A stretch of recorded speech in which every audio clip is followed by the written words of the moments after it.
Give your life a boost. It's just the best you've ever felt in your natural state.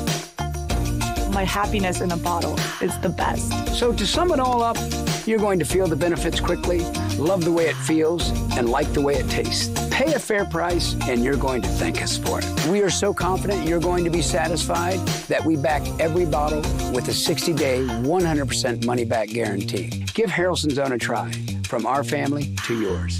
Go to HO.com to order Harrelson's Own now. Yep, it's that easy. Just our initials, HO.com.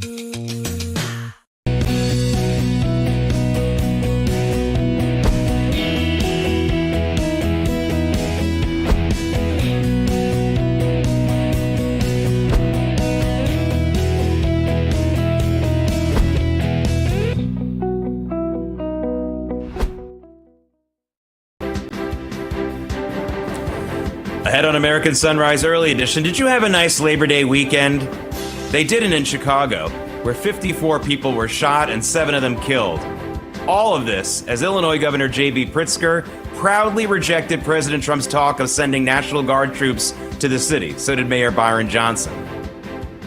Speaking of rejection, a federal appeals court rules against most of President Trump's tariffs. They will generally stay in effect for now, but this will go to the Supreme Court. They're doing it again.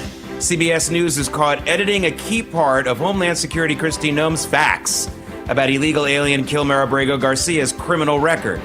Maybe the Trump legal team will take them to court again. No, this isn't the Legion of Doom, but maybe they want to be. Vladimir Putin, Xi Jinping, and Narendra Modi got together this weekend. Don't call it a love fest. And last week she was flailing, now she's fuming. Suddenly struggling Virginia Democrat Abigail Spanberger loses it by dropping an F-bomb during an interview as her lead in the Old Dominion's governor's race dwindles to near zero. American Sunrise Early Edition begins now. Welcome to American Sunrise Early Edition. The show where faith, freedom, and the values that built this nation take center stage. Your good deeds and bad deeds. That's how we're going to judge you. Join host Jake Novak as he breaks down the stories that matter. We will be letting the public know regularly what we have found. American Sunrise Early Edition with your host, Jake Novak, starts now.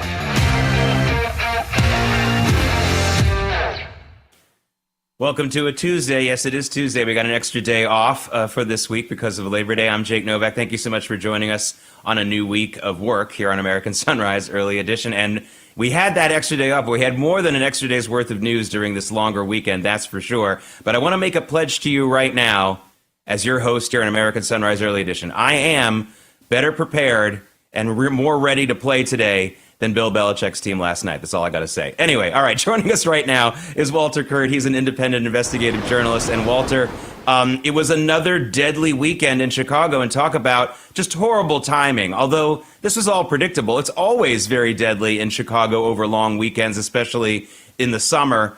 And so 54 people were shot, 7 of them dead. A lot of other violence in the city, just as Governor J.B. Pritzker went on some of the Sunday morning shows to boast and stick out his chest and talk about how Chicago and Illinois don't need federal troops, don't need any help from President Trump. You know, we can have this academic argument in a classroom about whether this is too much government involvement. I understand people not wanting to see a tradition of troops in the streets. I get that. But they don't live on the south side of Chicago. And if you are against it, would you really go on TV even as the shots are being fired and the people are bleeding to death? I mean, this is, to me, an invitation for more violence. You know, Pritzker has been ignoring this stuff for years. And so Brandon Johnson's done a terrible job. But, you know, I have family that lives in Chicago, and they tell me that it is worse than you can think of, than you see on TV, that a lot of the stuff goes unreported, that, you know, some of the violence that you hear about, that, you know, he was telling me, my cousin was telling me about this last time I saw him. He said that, you know, occasionally people, when they rob people in Chicago, they'll just shoot them in the back of the leg and rob everything that they have on them rather than actually, you know, just hold them up at gunpoint. They just do that. It's like, you know, there is so much violence in the streets there that I can't believe that when they're offered help that they wouldn't accept it immediately. I don't understand it, other than this whole idea of never give Trump a win, as these seems to be the only thing that they care about these days.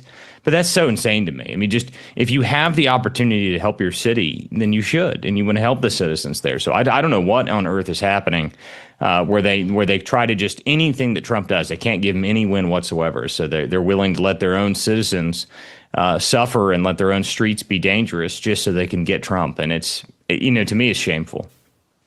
Yeah, and the people who are committing some of these crimes, I'm not saying they sit and watch the news every day. Don't get me wrong. I'm not naive in that way. However, some of the people who are involved in the crime in Chicago, believe me, they are watching. They do know what's going on, and they know now that they're getting a little bit more of an open pass. Not just because the troops aren't going to come, but because the mayor and the governor are making it clear that they think crime is fine. If they do a big crackdown on them, that will mean that they're lying in all their interviews about things being under control in Chicago and other parts of Illinois. This is a free-for-all, very much like sanctuary cities with illegal aliens, attracting more of that kind of crime. Well, while the bullets were flying in Chicago, the threats were flying in Detroit. We talked about this on this program, the so-called pro-Palestinian conference in Detroit over the weekend. I say so-called because there's nothing pro-Palestinian about this. It's just anti-Israel. It's just anti-American. It's pro-violence. And sure enough, just as we predicted on the show on Friday with my guest, it was filled, this conference, with murderous threats like this. Listen. Gaza needs to be saved now. It saved all of us, liberated all of us. It is time for us to pay back and stop the criminals, the perpetrators, the child murderers. And we all know who they are. We all know who they are, whether they are in Israel, in Tel Aviv, in Washington, in Germany, in Europe. We all know them. We all know them. They need to be locked up. They need to be taken out. They need to be neutralized to save children. To save children. Yeah, the leaders in America need to be taken out. And this is a pro-terror conference that was allowed to go on in Detroit. This conference, by the way, was also marked by the rants once again of Rashida Tlaib, who said the MFer word again. That's her calling card. We'll talk about another politician doing that in a second. And there was also, by the way, Walter, a step-by-step tutorial by another speaker who talked about how activists can disrupt the F-35 supply chain. This is not hyperbole to say this was a pro-terror conference. Not only were they calling for terrorism, but they were giving out instructions, Walter. How this was allowed to happen, I don't know. But more people need to pay attention to this. I saw some of this stuff, and I missed the stuff about the F-35, man. I don't know how I missed that. That's wild. But, I don't understand why anybody really at this point, the pro-Palestinian crowd, that none of them, have we ever seen any of these people that are actually, just normal, completely happy-go-lucky people that just believe something? And most of the time I see this stuff, and it's rabid leftists on campuses attacking people, or they're talking in these kind of conferences where they're clearly being violent or they're trying to promote violence. I have no love for any of these people. And to me, I don't understand how anybody. There's like a small fringe on the right that likes to say they support this stuff, and they're like, "What do you?" I don't get it. If you want to support this kind of behavior and you want to support Columbia grad students rioting and throwing things at people in the street, then be my guest. But in my opinion, all these people need to get out of here. I'm done with them.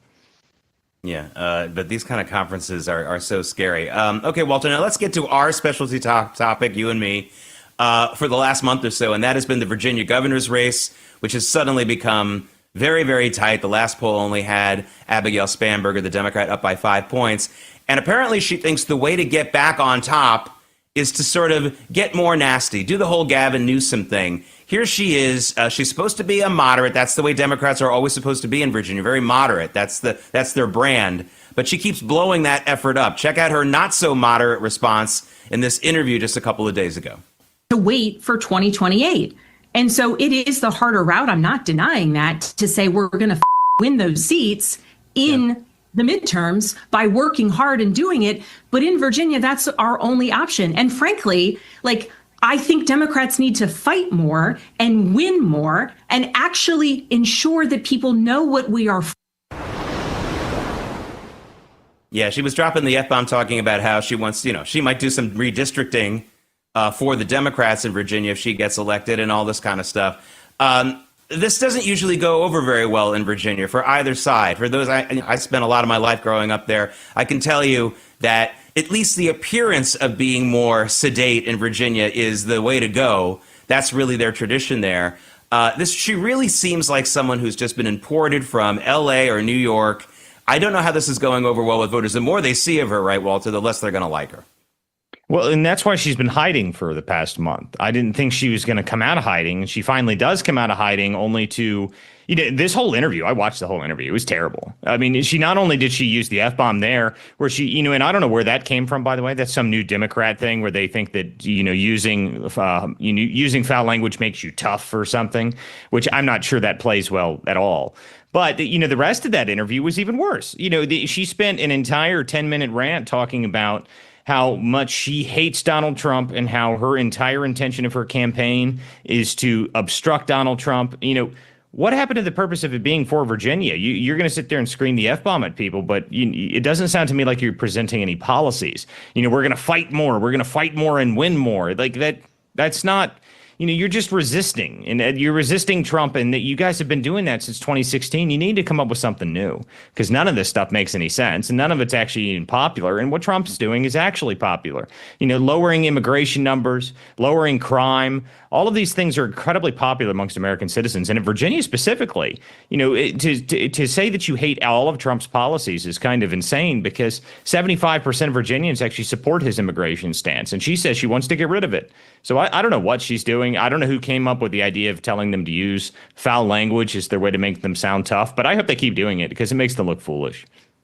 Yeah, well, I'll tell you who did it. Political consultants in D.C. and New York. That's who did it. Finally, Walter, let's do some journalism 101. We're both longtime journalists. CBS's Face the Nation cut out a key part about the facts about Maryland man, you know who I'm talking about, Kilmer Abrego Garcia, the illegal alien, in an interview that they did with Homeland Security Christine Noem over the weekend. Check it out. And the one thing that we will continue to do is to make sure that he doesn't walk free in the United States of America. This individual was a known human smuggler, a MS-13 gang member, an individual who was a wife beater, and someone who was so perverted that he solicited nude photos from minors. And even his fellow human traffickers told him to knock it off. He was so sick in what he was doing and how he was treating small children. So he needs to never be in the United States of America, and our administration is making sure we're doing all that we can to bring him to justice. So that part that you just saw, none of that aired on CBS, where she talked about some of the facts about this guy. It's just amazing. They just lost, Walter, a major, they gave in on a settlement to President Trump on the whole Kamala Harris 60 Minutes interview, where they deceptively edited that. They had to fork over millions of dollars. They had a promise to do a bunch of stuff. Walter, here's my message to CBS News. You can't be in compliance with this court settlement if you don't fire all the executive producers. The executive producers of Faith the Nation have to go. The executive producers of CBS Evening News have to go. The executive producers of 60 Minutes did already go. You can't trust them. Seriously. I don't think you can trust them at all. But the fact that they did it again, like, it hasn't even been, 2 months since they closed on that settlement? I mean, since they paid Trump, what was it, $16 million or something like that? What are you guys doing? I mean, come on. Do you think you're going to get away with it somehow? My guess is that every time the Trump administration sits in front of the camera with anybody, my assumption is that they probably say, okay, you can record and we can do this segment and we can do all this, but we're getting a full clip of the recording, and that's the only way we agree to go on any of your shows. But I would assume that that's probably how they do everything now. And that's, I think that's a smart decision based on how poor their coverage has been over the past couple of years. But, I don't know what on earth CBS is deciding to do here where that's so egregious. You can just see how much they cut out instantly. And of course, they cut it off right as we're going to make sure he stays in prison and without any of the context behind that. So it's very deceptive again. And I assume that they'll either be in court or, people will heads will roll for this, because I don't think it's going to go over very well. Yeah, and I'll give you a little bit of a peek behind the curtain, because most of my career I did live. I executive produced live television news. I hated doing taped shows. Not only because you end up working much harder on little minutia, but also because it leads to a possibility that maybe by accident I might do something deceptive with an edit. I'd much rather have, especially if it's a public figure, go live. That's what the public wants. They want to see real. They don't want to see packaged. Walter Kurt, thank you so much for joining us. Enjoy the rest of your shortened week. Thanks, Jake. All right. If you're stressed about back taxes, maybe you missed the April deadline, or your books are a mess, do not wait. The IRS is cracking down. Penalties add up fast, 5% per month, up to 25% just for not filing. But there's help. Tax Network USA can take the burden off your shoulders and stop the spiral before it gets worse. They've helped thousands of Americans, whether you're an employee, a small business owner, or haven't filed in years. Messy books? No problem. They've seen it all and know exactly how to clean it up.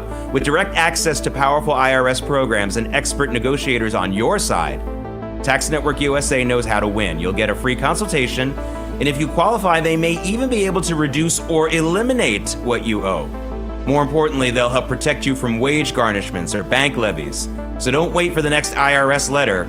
Call 800-905-8000 or visit tnusa.com/RAV to talk to a real expert at Tax Network USA. Take the pressure off.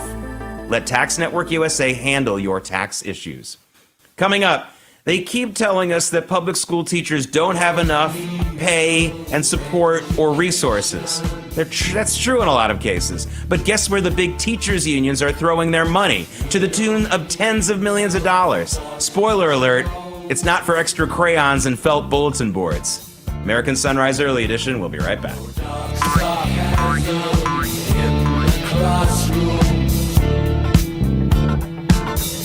Don't you hate that dirty old hose?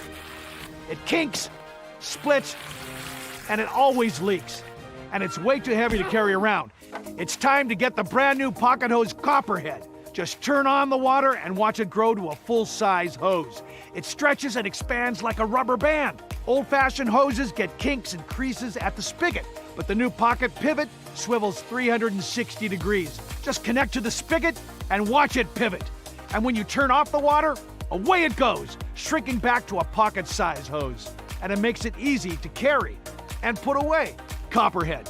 It's the hose that grows and pivots, flexes, and sprays. It puts itself away for another day. The Pocket Hose is so unique and so innovative, it was awarded over 100 patents. Call or go online now to get the super light 25-foot Pocket Hose Copperhead today for only $39.99. But wait, order right now and you'll receive an instant $10 discount. So it's only $29.99. And it gets better. Order right now and get our copper spray nozzle with our exclusive thumb drive free. Simply use your thumb to turn it on or off. And with 10 unique patterns, you'll have a setting for every job. A $30 value. Yours free with every 50-foot Copperhead. Plus, Copperhead comes with a full 10-year warranty. It's that durable. That means you can order right now with total confidence. But this special offer is not available in stores or on Amazon. So order right here, right now. And with rising costs, this may be your last chance at this low price. There is a strict limit of 3 per order. So don't wait. Order now. To order, call 1-800-957-6191 or visit getcopperhead.com. So call 1-800-957-6191 or visit getcopperhead.com. Order now.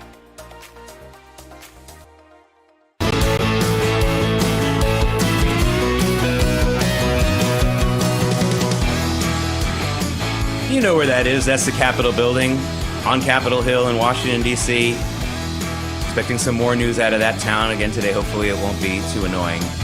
Welcome back to American Sunrise Early Edition, getting started on a Tuesday after the long Labor Day weekend. Thank you for joining me. I'm Jake Novak. Thanks especially to those of you on the Getter and the Rumble platforms watching and commenting. And you can watch live on Substack now as well and comment there. Joining us now is Real America's Voice contributor Emily Finn. And Emily, I'll just read you these figures. I'm going to read these here for you. The American Federation of Teachers and the National Education Association, those are the two biggest teachers unions in the country, have shelled out $43.5 million between 2022 and mid-2024, so that 2-year period, less than that actually, to a number of Democrat PACs and campaigns.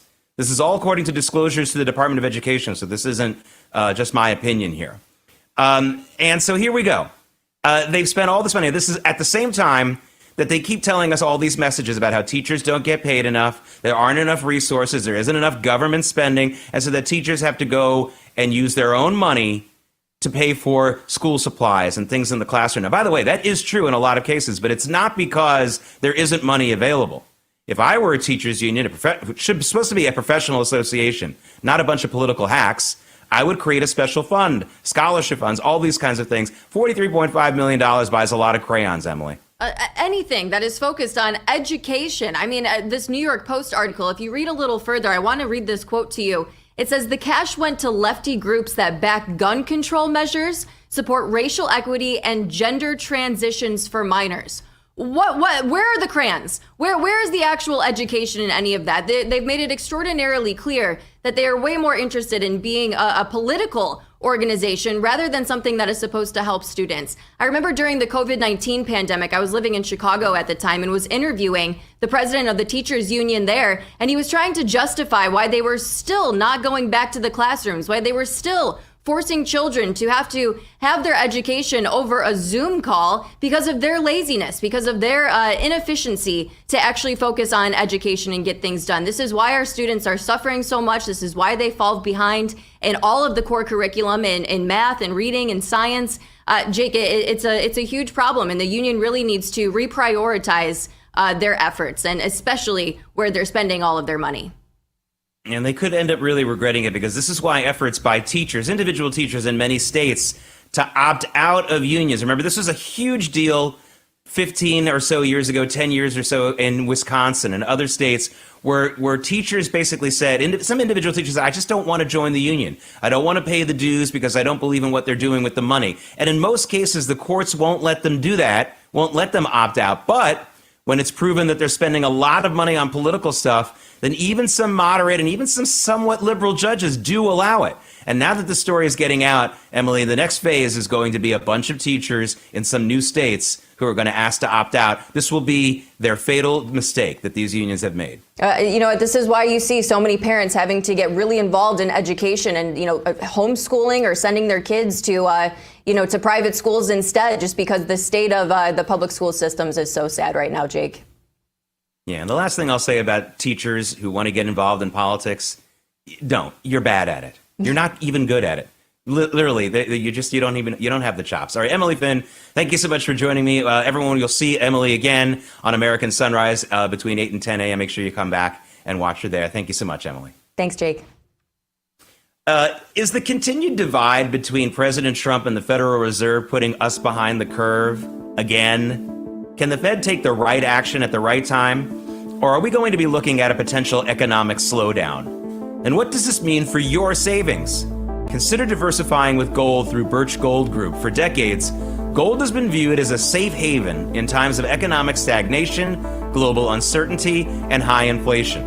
And Birch Gold makes it incredibly easy for you to diversify some of your savings into gold. If you have an IRA or an old 401k, you can convert that into a tax-sheltered IRA in physical gold, or just buy some gold to keep it in your safe. First, get educated. Birch Gold will send you a free info kit on gold. Just text America to the number 989898. Again, text America to 989898. Consider diversifying a portion of your savings into gold.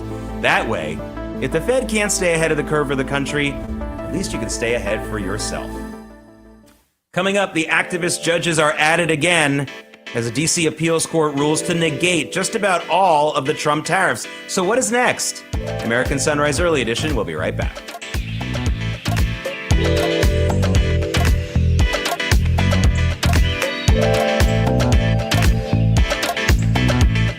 How does the world's most trusted dog expert keep his own dog so healthy? Hi, I am Cesar Milan. In my 20 years rehabilitating dogs, I've seen too many struggle with health problems that no amount of training could fix. Then I discovered it wasn't the dog, it was their food. Fortunately, I found veterinarian Dr. Marty's Anti-Kibble Breakthrough. Nature's Blend is packed with whole foods that are freeze-dried, locking in nutrients. I saw remarkable improvements in my dogs within weeks. Try Dr. Marty risk-free for 90 days. Plus, get a free gift when you call or visit drmartypets.com/Caesar. Do you suffer in pain? Are you stiff, tense, or less active? Introducing the EasyWell Remedy Massage System. a triple fusion of therapeutic experiences. Full body vibrational therapy increases blood circulation and reduces inflammation. Infrared heat penetrates deep to reduce pain, soothe, and relax. The Ultra Shiatsu pillow with 6 heated nodes mimics a professional massage. Plus, it's detachable for deep relief anywhere you need it. Experience the true remedy for your pain and stiffness. Call now. You push it. You try to hold them shut, but your doors won't stay closed no matter what.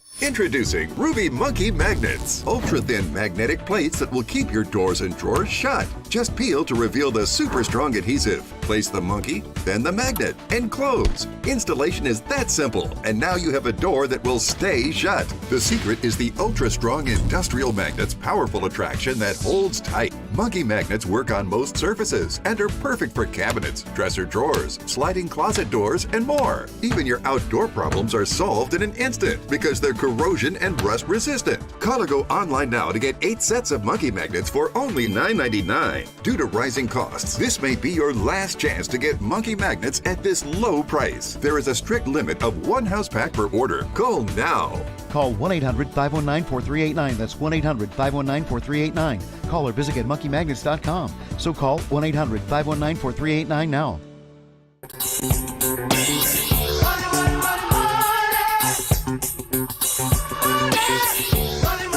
That's another live look at Washington, D.C. That's the mall. Yeah, but where's the Gap? Where's the food court? No, that's a different kind of mall. Beautiful shot of Washington, D.C. this morning. Let's take a look at where the markets are going to open this day. This Tuesday gets started after that long weekend, and it's pretty far down. It was very tame overnight. I wasn't expecting much of a move either way, but here we go. Down 264 on the futures in the Dow. Much larger percentage of the NASDAQ, about a 1% loss there. Gold is up. Look at that. Gold 35.53, so gold's looking pretty strong right now. And crude oil is also going higher, and that's because of, I guess, the chances of peace between Russia and Ukraine are just really zero right now. And now let's take a look at Bitcoin. Bitcoin's been volatile, but still lower than we've been expecting it, lower than we've seen it over the last couple of months, still below 115, well below that now at 110 right now, 110,000. Hey, a divided U.S. appeals court, it was 7-4 was the vote on Friday, voted that most of Donald Trump's tariffs, President Trump's tariffs, are actually illegal. But don't get too upset yet or too excited yet, depending on how you feel about the tariffs. The Supreme Court is going to take this case up very soon. That's a definite. And even if it does rule against the tariffs and upholds that appeals court decision, there are some other avenues the White House can use to keep them in play. That's according to Treasury Secretary Scott Bessent. He talked about another tool the White House can use. It's a section of the Smoot-Hawley Tariff Act of 1930, which allows the president to impose tariffs of up to 50% for 5 months against imports from countries that are found to discriminate against U.S. commerce. So now you know. By the way, Smoot-Hawley is usually just an answer on Jeopardy, but the Jeopardy question writers really like that tariff. So if you watch Jeopardy, you're going to get that right from now on. Smoot-Hawley, you'll get it right. All right. If you checked your calendar, you know it's September, as in September being the month when the Fed is expected to cut interest rates. So now get ready for this being all about the Fed for this month. Not that it hasn't already been too much about the Fed for my liking for the last 2 months, but September is when, of course, this is when this next Fed meeting is going to happen. Here's the bad news. That Fed meeting isn't until September 17th. I mean, most of the month is going to be over when they get together. Oh, and by the way, it's a 2-day meeting. So we're not going to get this interest rate cut, if we do get it, until September 18th. And yet this is what the markets are going to be obsessing about all the way through then. Again, folks, we have a beautiful, vibrant economy in America, a lot to talk about, a lot to get excited about, also plenty to be worried about.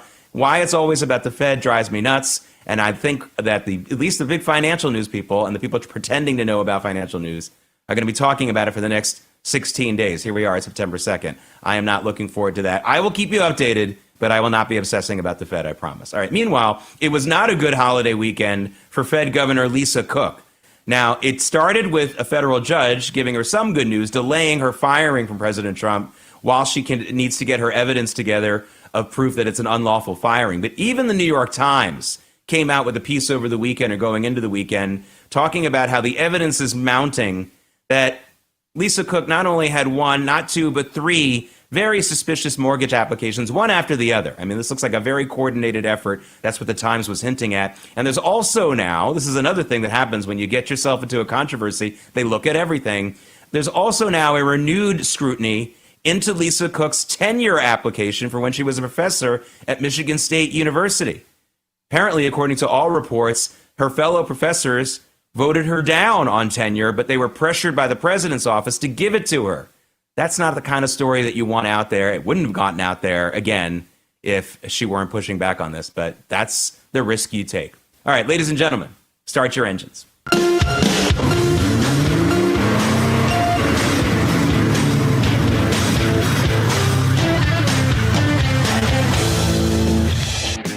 Moving America, this is that, sponsored by Artillery Tea Company, artilleryteaco.com. Use promo code PAYLOAD for 15% off your order. That's PAYLOAD for pumpkin payload. That's right, it's September. It's all about pumpkins now, you know it. Artillery tea is all natural, whole leaf. The tea bags are chemical free, and each tea bag can be used twice. Artillery Tea Company is family and veteran owned and operated, and a portion of your purchase goes to help veteran and first responder charities. artilleryteaco.com, promo code PAYLOAD for 15% off your first order. A big story in Germany nowadays, especially over the last few days, is the fact that they got some numbers. 51,000 auto workers in Germany have lost their jobs compared to this time last year. Now, a lot of this is being blamed on U.S. tariffs, but I want to remind everybody that Volkswagen, not that long ago, shut down a domestic German factory of theirs for the first time ever. Volkswagen had shut down factories overseas here and there over the years, but they had never shut down a factory on German soil, and that was well before any tariffs were announced. In fact, that was even before President Trump took office again. Oh, and another thing about them losing 51,000 workers. Welcome to the party, my friends. Here in the U.S., we've gone from 1.5 million, 1.5 million auto workers in 1979 to less than 650,000 today. Yes, that's a haircut of more than 50%. This is a global industry right now. The U.S., Germany, and Japan don't dominate it like we all used to, and you need to get used to it. This is what the pain we've been dealing with in this country for a very long time. Not the least of, and there's a lot of reasons for it, not the least of which being that Germany and these other countries don't buy many of our cars. That would be nice if they did that, or at least gave us a fair shake. Hey, it's been a while since I alerted all of you to a really good deal. And I got a really good deal for you on a car, but it's very specific, and there's a very little amount of time for you to take action on this. If you go to the store, the dealer today, the Ford dealer today, by the end of today, because this deal ends today, you can buy a 2024 Ford Bronco Raptor. Now, this is in New York State or California, and you will be eligible for $17,000 cash back from your dealer in New York, $16,000 cash back in California. Again, that deal ends today. Now, this actually apparently went into effect on August 21st. There weren't a lot of announcements about it, so I apologize for only finding out about it today. But I do have some good news for you. That cash back will still be available, but a little bit less. It'll go down to $14,000. I don't know how long that's going to last after today. But if you go in today, if you like that snazzy-looking Ford Bronco Sport Raptor, it's, again, the 2024 model, you can get $17,000 cash back in New York, $16,000 in California. That is a lot. So there's your deal for the day. It's nice to have dreams, folks, getting back to Germany. And Audi's new dream is to get a 2 million vehicle number sold in a year. They probably won't be able to do it this year, but they want to do it by next year. Now, that would be a 20% increase. It's a huge increase from their sales in 2024. Now, Audi says focusing on getting more sales right here in the United States is the key to getting to that 2 million number. And with the tariff concerns, this is just the latest hint, and Audi has been dropping some of these hints. This is just the latest hint that Audi is going to build a major plant here in the United States. They hinted about it back in June, and there's still no definite plans, nothing that we've heard from, at least publicly. But the fact that they dropped this, we want to hit 2 million, and the American market is the answer to it, leads me to believe they're really going to do this. I wonder where they'll build it. I think it's going to be south of the Mason-Dixon line, but let's see. That'd be pretty cool if there's a major Audi plant built because they're trying to get to 2 million vehicles. So the tariffs would be working in that case. Okay, now for today's edition of EVs Don't Make Too Much Sense. You know, I try to tell you the truth about electric vehicles because no one else will. You already know that they typically sell for 14 to 18% more than an average gas car. Check. You already know that when their parts break, they're generally 30% more expensive to repair than a gas car. Check. And you know about the sky-high depreciation to factor in when you trade it in. Check, check, check. Now we're learning that insurance costs are also higher. I mean, a lot higher. A new study from a group called Insurify, published this month, shows that EV drivers, on average, pay 49% higher premiums than those who drive internal combustion cars. Yikes, 49% higher premiums? No thanks. All right, coming up, going woke and going broke is something too many companies are still doing. But is this creating an opportunity for the rest of the business world? We'll ask a banking expert when American Sunrise Early Edition comes right back.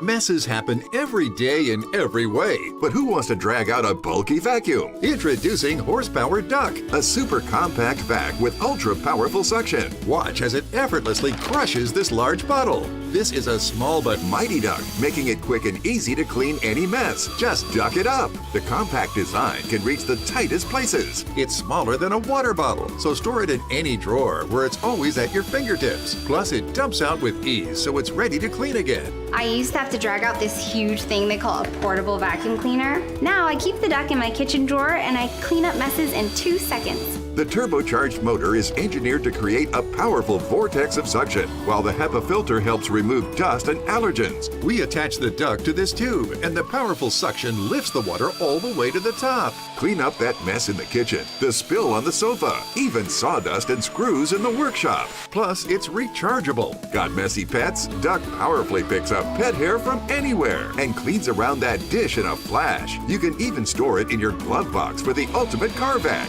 Clean seats, the floor, and deep into those hard-to-reach places. Other bulky hand vacs sell for up to $150, but get the Horsepower Duck hand vac for just $39.99. Order right now and we'll upgrade you to the Duck Pro package, a $30 value, yours free. You get the bendable tube to get into tough spots like under appliances, the crevice nozzle to reach into those cracks and crevices, and the soft brush nozzle to vacuum gently with no scratches. You'll get the Duck with all the deluxe attachments, but supplies are limited, so there's a strict limit of 3 per order. This may be your last chance to get yours at this low, low price. So don't delay. Duck it up today. To order, call 1-800-692-0144 or visit duckback.com. So call 1-800-692-0144 or visit duckback.com. Order now.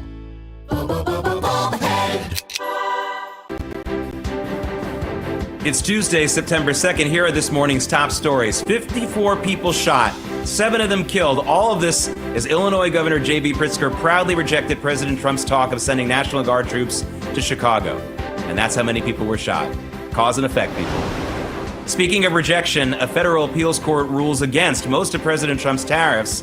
Now, they're generally going to stay in effect for now, but this will go to the Supreme Court. You just know it.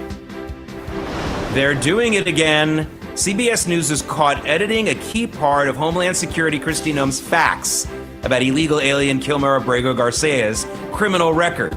Maybe the Trump legal team will take them to court again and win. And no, this isn't the Legion of Doom, but maybe they want to be. Vladimir Putin, Xi Jinping, and Narendra Modi got together this weekend, but don't call it a love fest. I don't think this is going to continue. American Sunrise Early Edition does continue, and that's right now.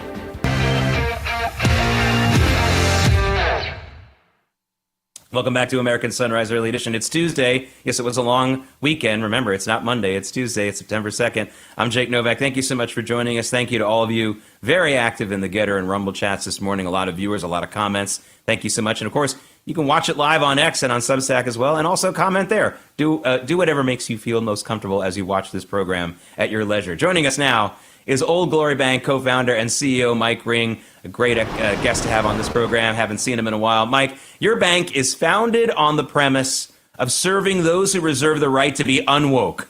So I've got to get your reaction to a couple of stories that one that really made big news, one that should have made big news about the whole woke at work kind of thing. One, of course, that everyone paid attention to was Cracker Barrel, the changing of the logo, the changing of the decor, then the reversal on that. And also the other story that people missed, Microsoft had a pro-Palestinian, really just an anti-Israel protest on its campus, its work campus in Washington, and 2 people got fired right away. This is not, I think a lot of people thought that when President Trump got back into office, this would go away a little bit.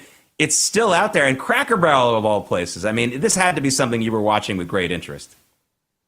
not only am I watching, but I live in Atlanta for 30 years, and Cracker Barrel used to be great dining. And here's another example of that CEO. And if you haven't seen her in an interview, you've got to go watch her, and you will understand why she makes this mistake. She knows as much about the Cracker Barrel customer and as much about eating at Cracker Barrel as I know about a Martian.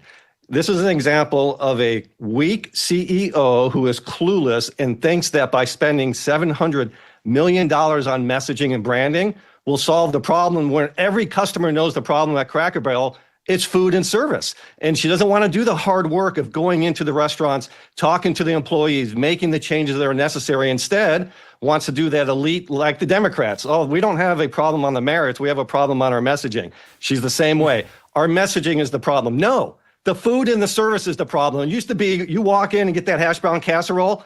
It was a gift, and now it's terrible. It's about food and service, because you know who doesn't have problems with branding is Buc-ee's and Roadhouse Steakhouse, and they do pretty well.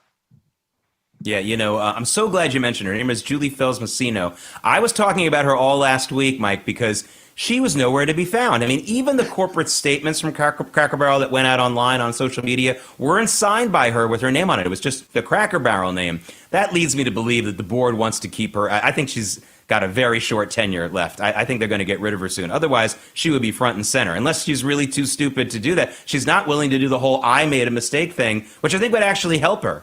She's not even willing to do that. This is not a good CEO. I mean, even in the packaging. You talk about how she wants to do the packaging and the messaging. She's not even good at that, Mike. Well, that's a good point. It just shows you how out of touch she is. But listen, when was the last time you were all there? We stopped going after COVID because it's not good food. It's not good service anymore. You wait in line. People aren't happy to see you. It used to be like going to your mother's house. It's not anymore. Well, when I was doing local news in Decatur, Illinois, 30 years ago, literally, when the news came down at our newsroom that a Cracker Barrel was coming into Decatur, it was a massive, massive story. People were so happy. Now no one even cares. They don't even know. But I'm telling you, that was a huge story. And for a guy like me who didn't know about Cracker Barrel at the time, it was an education. And now things have reversed. Mike, they say that uncertainty is what really hurts businesses. That as long as, no matter how bad things are, as long as businesses know what the situation is, they can take advantage of it one way or the other. So do you think that this federal court ruling on tariffs, putting them in, put a big question mark on them, is really going to hurt not only, let's say, your banking business, but the businesses in general, or are they just going to roll with it? We're just going to roll with it, and I don't think anyone should be worried about this ruling. Again, 7-4 split decision from the D.C. Circuit Court of Appeals. We know the Supreme Court's going to pick this up, and I, like Besant, believe that the Supreme Court will uphold these tariffs. It's done under the 1977 International Emergency Economic Powers Act, and I do believe the president has the power to do this. Of course, the Constitution gives Congress the power to do tariffs, but Congress has delegated that to the president under various acts, and this is one of them. It'll be really, again, I think that the business world is understanding where this is going to go, and basically expects to see some tariffs, a decent amount of them, stay in effect for some time. If I were, the businesses can go on TV and say, we don't know what's going to happen, but they pay a lot of money to tell people, to give people to tell them what I think you and I both know is that most of these tariffs are going to stay in place, at least for the next 3 years. And you know what? In the business world, having a 3-year window is pretty good. You usually don't get that kind of a window. Yeah, that's a lifetime. So honestly, I think that this complaining is a little bit overdone. Mike, I have to ask you about the Fed, and I promise my viewers I'm not going to obsess about the Fed as much as anyone else, which is easy to do because everyone else obsesses about it a lot more than that. But count me as one of the people who does believe that there is going to be a rate cut. It'll be September 18th, so we got a long way to go this month. Most of the month will be over before they finally do this. But to me, the mess with the Fed was all self-created. They should not have cut back in the fall of last year, right during the election cycle, if they didn't want to be scrutinized now for not cutting rates. Jerome Powell made his own mess, didn't he? Yeah, and think about it. How could 12 people, 9 of them who have never had a job, and that's my biggest beef with the Federal Reserve all the time, 9 of the 12 on the open market committee who sets interest rates, they've never had a job. They don't even know what it's like to get a business loan, to get a well, obviously, Lisa Cook knows what it's like to get a mortgage, but they don't even know what it's like to live with the decisions they make. And so you're right. We don't want to talk about it, but you can't, Lisa Cook is must-see TV, and every day more comes out. I am with you. I am 100% certain that Powell and the group are going to reduce interest rates on September. I think it's actually the 17th is when they announce. It will be effective on the 18th, as you said. And I think the only question is whether it's 25 or 50. And I'm actually betting on 50. Wow. Okay. Listen. This is a whole other avenue that you've opened us up to when you talk about who's on the Federal Reserve Open Market Committee, FOMC, as it's called, and who they are and what experiences they have. I've never ever seen one particular faction ever represented at the Fed, and it's a group that really, really, really is sensitive to interest rates, probably more than almost anyone else, and that's farmers. And I remember 30 years ago. The Fed raised rates a little bit in the mid-90s, and it was really, really hurting the farmers. And now listen, maybe that was the right decision to make overall for the country overall. But why isn't there a delegation of there should be at least one Fed governor who's really representing the farmers' concerns and is hearing about that. That's one. And then, of course, I think some of the other banks out there, not just the big banks. I mean, the big banks, the Fed is really kind of their ATM, isn't it? I mean, it's basically a way for the big players on Wall Street and the big banks to make money that smaller banks like yours and smaller institutions and certainly farmers can't. The entire system really needs to be looked at. And if that's the result of President Trump publicly bashing Jerome Powell, then why not? Shouldn't we be always re-examining the way we do things? I mean, the Fed was set up in 1913. A few things have changed since then, I heard. 100%. Back in 1913, the people on the Federal Reserve actually had jobs. I don't know where we got to this spot. And exactly like you said, I call the Federal Reserve the kingpin of the bank cartel. They exist to protect the big banks, not Main Street, which is why after 2008 and that crisis, all the big banks except for one were bailed out with $500 billion. And they allowed 500 small banks to fail, and they only put $5 billion. So they protect the big banks. And it would be very simple. The next governor should require that everyone who sits, the next chairman should require that every governor have had a job at least for 5-10 years so they know how to live with their decisions. When you spend your entire life in academics and working for the Federal Reserve, how do you even know what an impact interest rates have? And I've always said that the reason why prices could be high right now is because of lack of supply. And what improves supply? Lower interest rates so people then invest in America and create more products. Yeah, it's amazing in that way. And you talked about that. That reminds me of business schools. One of the things that sets business schools apart, good business schools apart from other parts of universities, is that if you apply at business school, they really want to see work experience. You can't just, if you get accepted to a business school right out of college without any full-time work on your resume, it's probably not a good business school. I think the same should go for the Fed. I think we're in agreement on that. I want to get back to tariffs just for a second because we had this Legion of Doom meeting over the weekend. Vladimir Putin, Xi Jinping, and now Narendra Modi all getting together. It looked like a love fest. Now, listen, don't buy into the love fest. They all hate each other, I promise you. So there's that. But still, this is all being blamed. This gathering of the supervillains is being, and again, I don't think Modi is a supervillain, but getting together with them is bad. This is all being blamed on the Trump tariffs. But Mike, people need to understand something. India has been buying its oil and weapons from Russia almost exclusively for a really, really long time. This is not because of President Trump. And I think the people of India, which is the world's largest democracy, they always boast of that, need to ask themselves, do they want to be in bed with these two guys? Or do they want to continue to work with the United States, open up their economy a little bit more? All they need to do is a little bit. And then they can get our oil and our weapons and get away from these two, listen to the Joker and the Riddler over here. Yeah, I'm going to do my best Jim Mora impersonation. Terrorists. This is the answer to our problem. There should be tomorrow an embargo on China and India for funding the war Russia has on Ukraine. The war is only continuing because of money. Modi and Xi Jinping have blood on their hands like Putin. If tomorrow President Trump put an embargo on China and on India, the war would be over in 60 days. I promise you.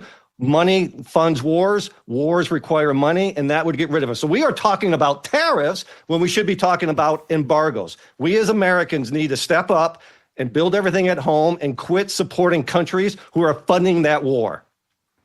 Yeah, and China is also funding everyone putting Ukrainian flags on their Facebook pages thinking they're doing something. Mike Ring, exactly. Old Glory Bank, thank you so much for joining us. We're going to see you again soon. Great talking with you this morning. Have a great rest of your week. Thank you, Jake. Coming up, President Trump is doing something politicians never do, and I mean never, asking a question about a policy and telling his administration to give him an answer and not telling them what the answer is beforehand. He's actually looking for something. David Brody and I will talk about this very unique moment in political history when we come right back.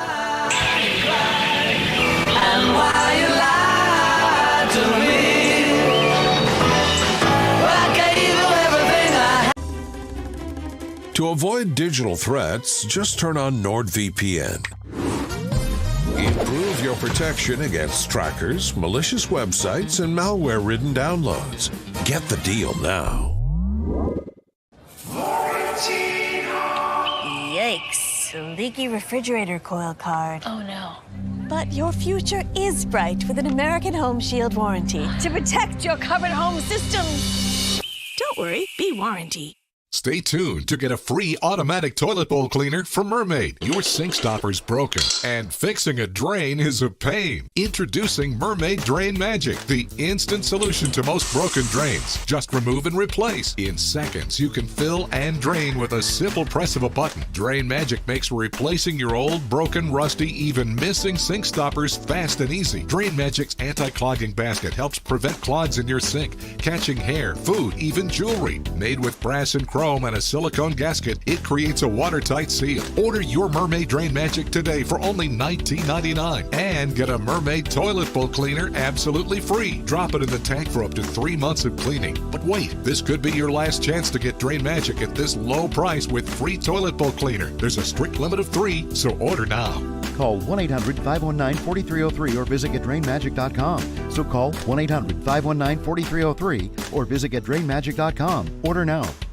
What do you do when your tire goes flat and there's no air anywhere? You reach for Bullseye Pro, the smarter, faster, hands-free way to fill it up with air. Bullseye Pro is equipped with a rechargeable power plant, smart pressure sensor, and custom nozzles. It's like the power of an air compressor in the palm of your hand. Get your complete Bullseye Pro inflation system for just $79.99 and get free shipping. Plus, we'll give you a 50% discount on a second one. Order now.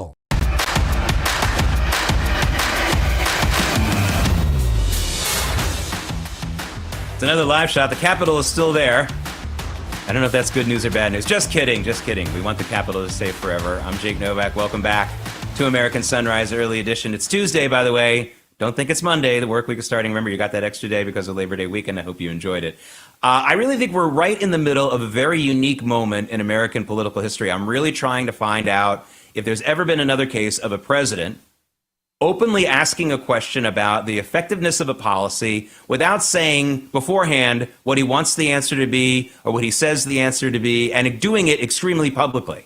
I think maybe presidents have done this privately before, but publicly. That was this Truth Social post that President Trump put out over the weekend saying, hey, Operation Warp Speed, I thought that was a good thing, getting those vaccines out there. And again, President Trump for the last couple of years has insisted that had he been elected in 2020, reelected, or, the election had been certified, let's put it that way, he wouldn't have made the vaccines mandatory. So, we'll never know for sure what would have happened there and how that would have played out. But now he's going a step further and he's saying he wants to know whether these vaccines were actually good or not and how that process really went one way or the other. David Brody joins me right now. Between the two of us, we have 713 years worth of political experience and knowledge and history and memories.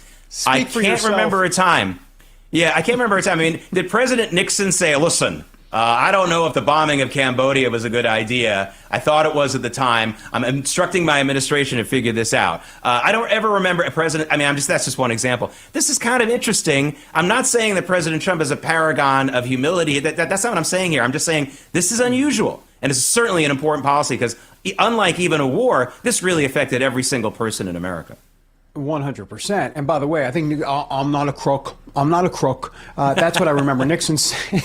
That's when I was 8 years old and Nixon it was 73, 74, let's see, whatever, 8.5. 73. All right, I'm sorry. I'm going off into a rabbit trail. I don't know where I'm going.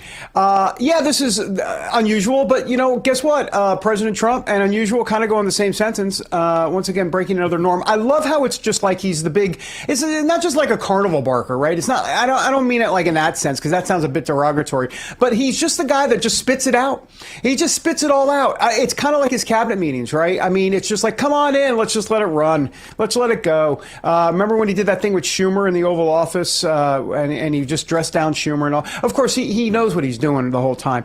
To me, what's interesting about this is that to me, Jake, and I'm curious to get your take on this, there's always seemed to be a disconnect between him and the Republican Party on vaccines. Always. I mean, he was like Operation Warp Speed, the best thing since sliced bread and everything. But 30%, the latest polls show only 30% of Republicans trust the COVID vaccine. So I never really quite understood why he was championing it. Well, I understood. He wants success and he feels like he saved millions of lives and yada, yada, yada.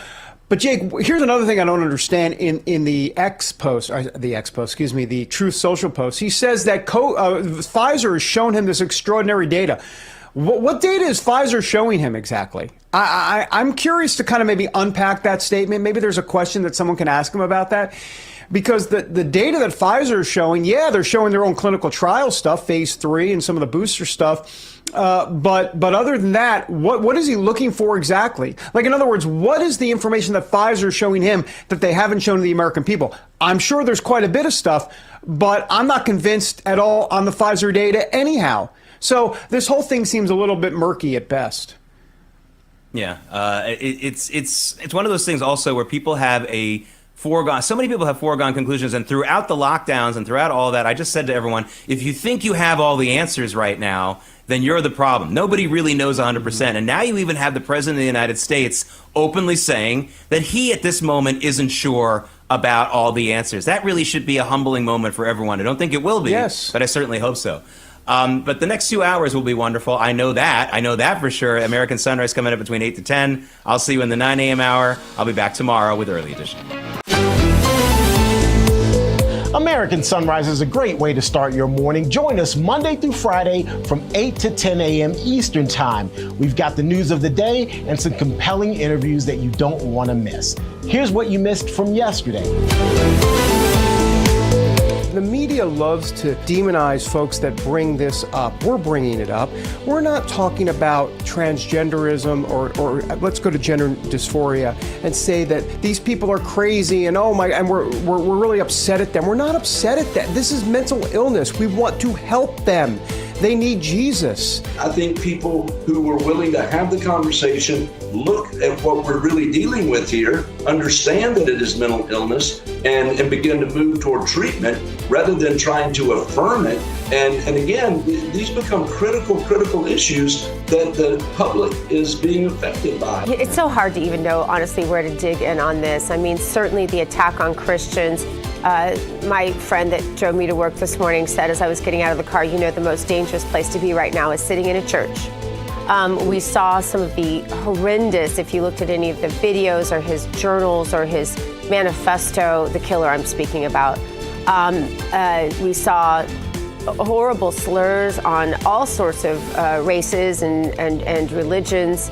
Well, I think right now we need to pray that believers will first of all understand we cannot operate with a spirit of fear, but God has given us a sound mind, and we need to recognize that, and we need to understand that. We can't live in fear. We can't avoid going to church. We can't avoid those kind of things. The Lord is going to continue to work through the situation. We need to pray for honest conversation about this issue. We need to talk about securing our churches, securing our Christian schools to make sure that we're doing the safest things we can do. We've got to pray and ask the Lord to send a great awakening in this nation. Steve, your big takeaways on all of this. There's so many different avenues we could go down, so I'll just give you an open-ended toss. So your big takeaways here. All right, there's a lot of big takeaways here. First of all, we've got to stop ignoring mental illness in America. The idea that somehow we should be embracing the trans community and not embracing the Catholic community. I'm not Catholic. I'm embracing the Catholic community today because that's what they deserve. They've been the target of this kind of hatred, this kind of serial violence for a long time now. Enough. It's time to stand with our Catholic friends and neighbors and say enough. Let's make sure that we have our children protected. There are retired police officers, retired members of the military, people that will step up and do the job to protect our children at every school in America. Will it be perfect? No, but it's a good step forward, and it's a hell of a lot better than sitting here and doing nothing at all.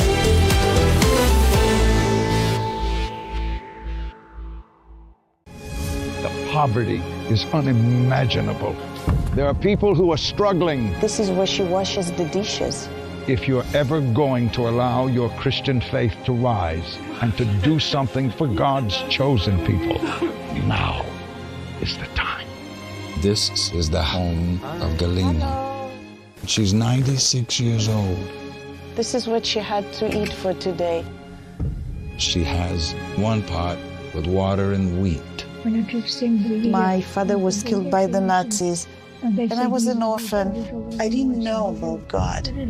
But now, in the cold, hungry nights, I pray for food to the God I've never known. There are good people that love you. You see the tears.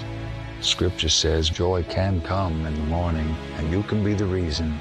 If you will bless these hurting children of Israel, you will receive God's blessing in return. Your urgent gift today of $25 will help rush a survival food box filled with life-saving essentials. If you call right now, your gift's impact will be doubled to help save lives. Call, scan, or go online now. I'm not exaggerating when I tell you, I don't know how much longer she could have waited for us to come. I can't even grow my food anymore. What will happen to me? I'm doomed to starve. Tens of thousands of elderly Holocaust survivors in the former Soviet Union are living in extreme poverty, hungry, and forgotten. But through the International Fellowship of Christians and Jews, we can bring them hope. Eggs. It's my favorite food.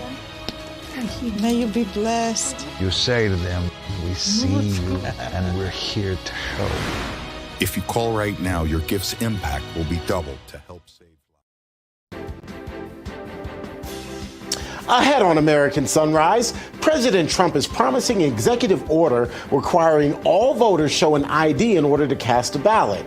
Find out what else he could pack into that order.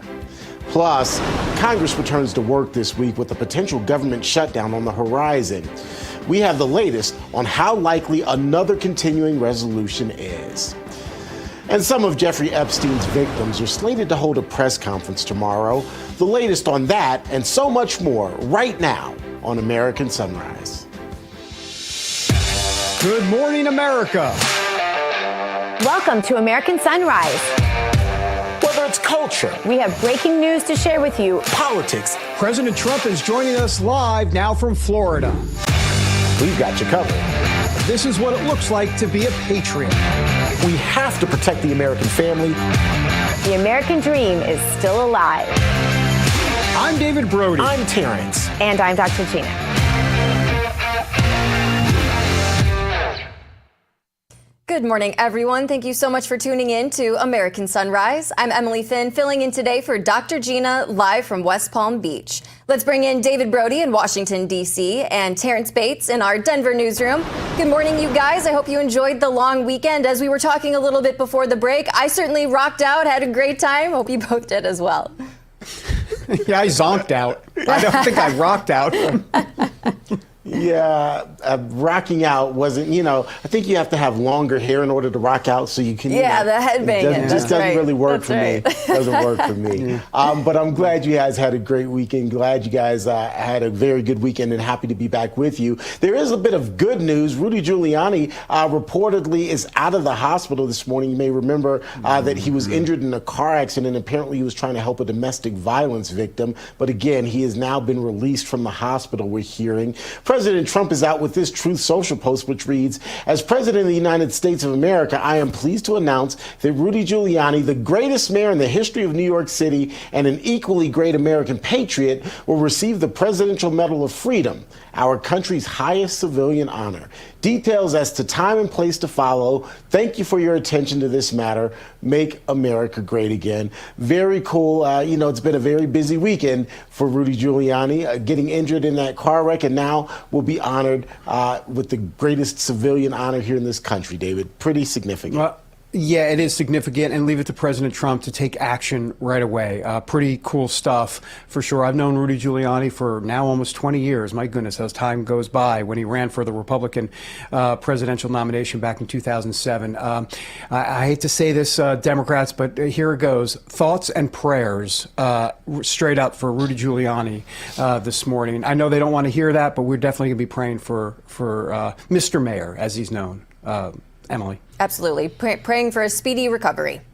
All right. Well, on that note, I think it is time to check out today's Bible verse. It's from the book of Acts, chapter 17, verse 28. And it reads, "For in him we live and move and have our being." As also some of your own poets have said, for we are also his offspring. Great way to start the day. All right. President Trump says that he will sign an executive order requiring voters provide an ID. Trump posted on Truth Social, "Voter ID must be part of every single vote. No exceptions. I will be doing an executive order to end that. Also, no mail-in voting except for those that are very ill and the faraway military. Use paper ballots only." President DJT. For more, let's bring in RAV Chief White House correspondent Brian Glenn. Brian, what more can you tell us about all of this? Good morning, everybody. Well, you know, President Trump has put it on the forefront since the 2020 election to kind of bring back a little bit more of election integrity, to make sure we, secure up all the discrepancies that we saw in the 2020 election. And voter ID is one of them, Emily. And depending on what state you live in, those regulations may be a little softer than others. I know in the state of Texas, they do, for the most part, require an ID to vote. At least I had to do that. But this is one of the issues that is really on the forefront of MAGA, and to make sure that we have these safe and secure elections and mail-in ballots. And we've heard those examples of people getting multiple ballots mailed to their house, and even an example of some states having boxes of mail-in ballots that haven't even been processed yet. I know in the state of Pennsylvania had about a week or so after Election Day to get that mail-in ballot back. I think this is a good step that the Trump administration is doing. I anticipate this to happen sooner than later on this executive order. But keep in mind, all of this has to go through Congress to get basically put into law on the books.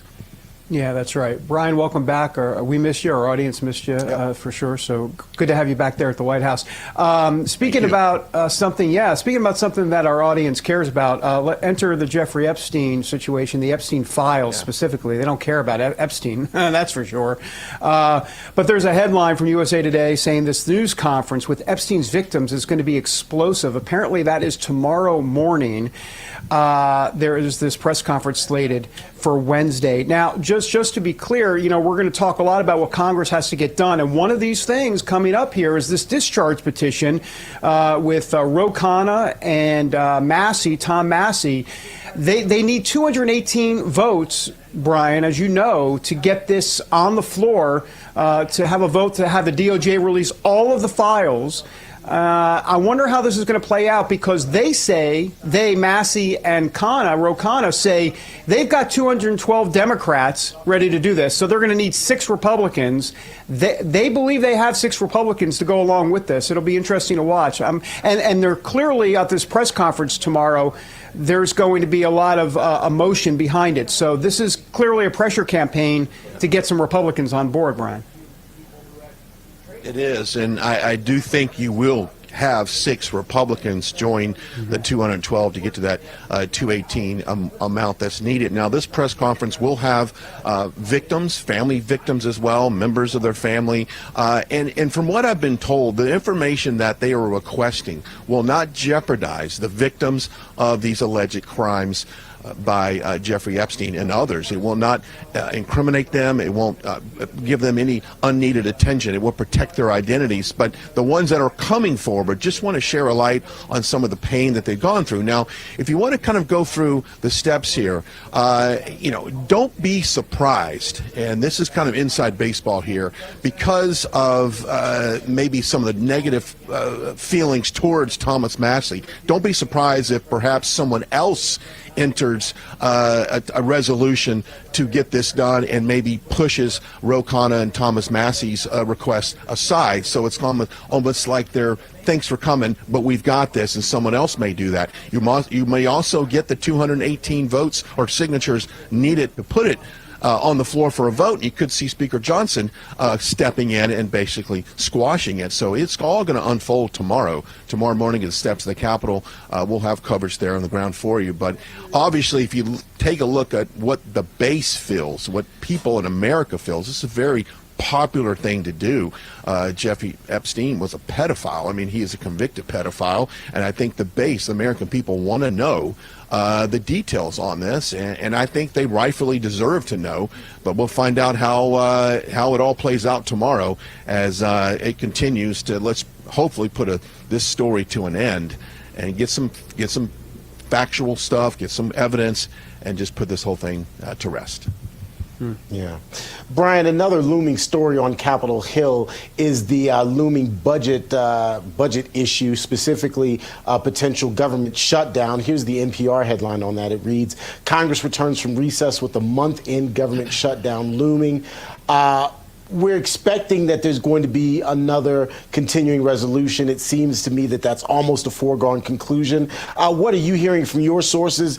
Will this ultimately end with another continuing resolution? And beyond that, point 8 to that question is anybody going to actually move to pass the constitutionally mandated budget bills that Congress has got to pass, not continuing resolutions? It seems that there's got to be a change in the system at some point.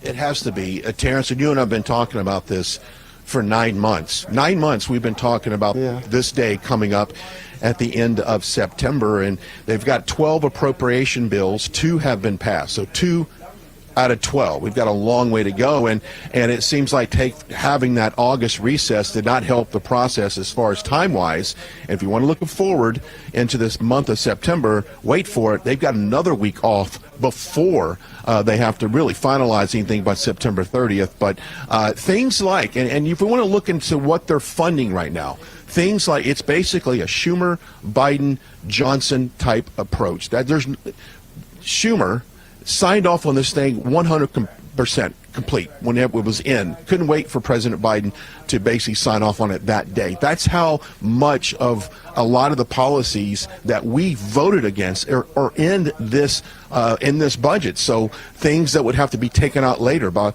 Russ Vought and others, essentially to make sure that we get those things removed from the budget. But it's going to come to a head. And once again, Terrence, I feel like this is a joke to say that we've known this for 9 months, that this was going to happen. But here we are on September the 2nd, talking about a possible government shutdown. And to be full transparency, Terrence, and guys, I'd like to bring you in on this conversation.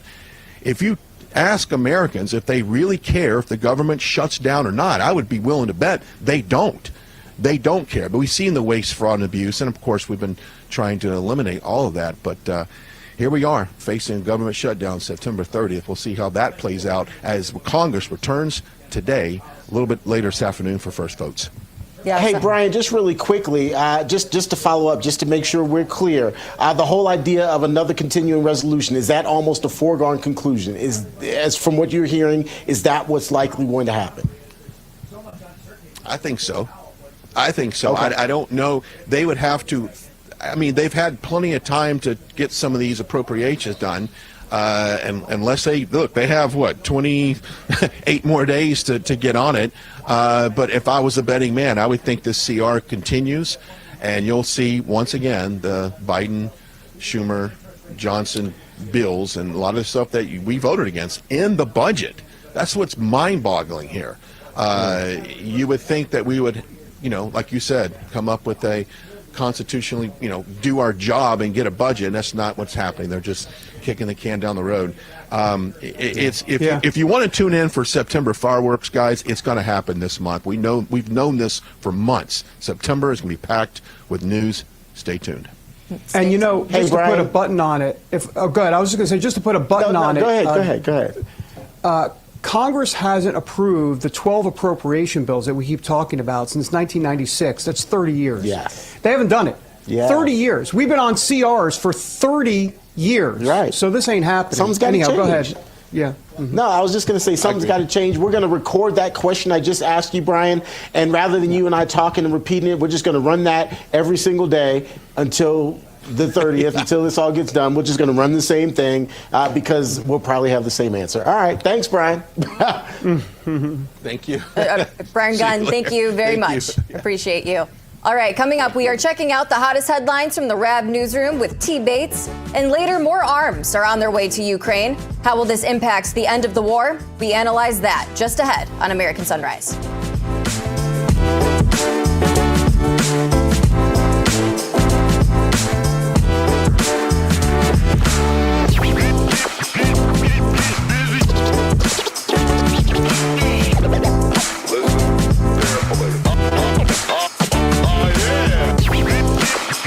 Do you suffer in pain?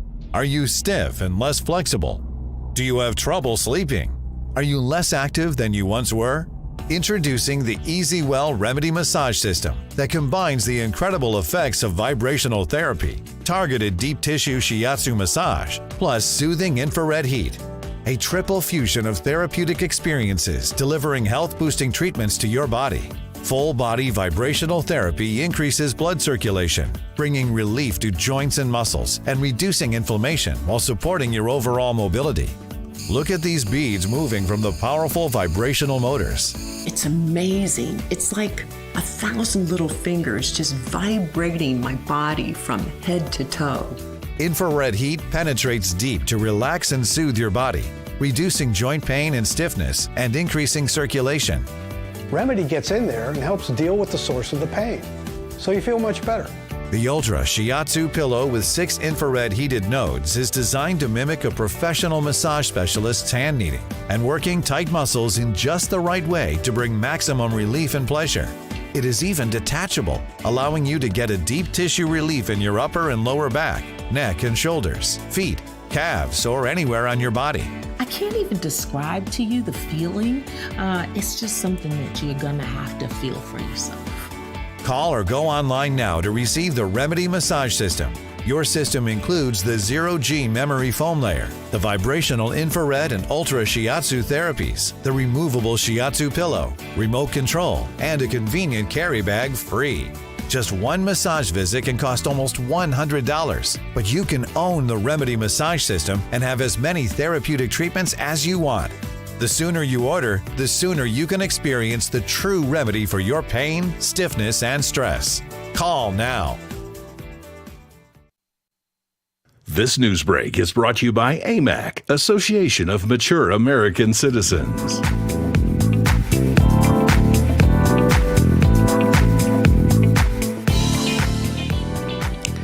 That is the U.S. Capitol in Washington, D.C. No Joe Biden. That is not the Vatican.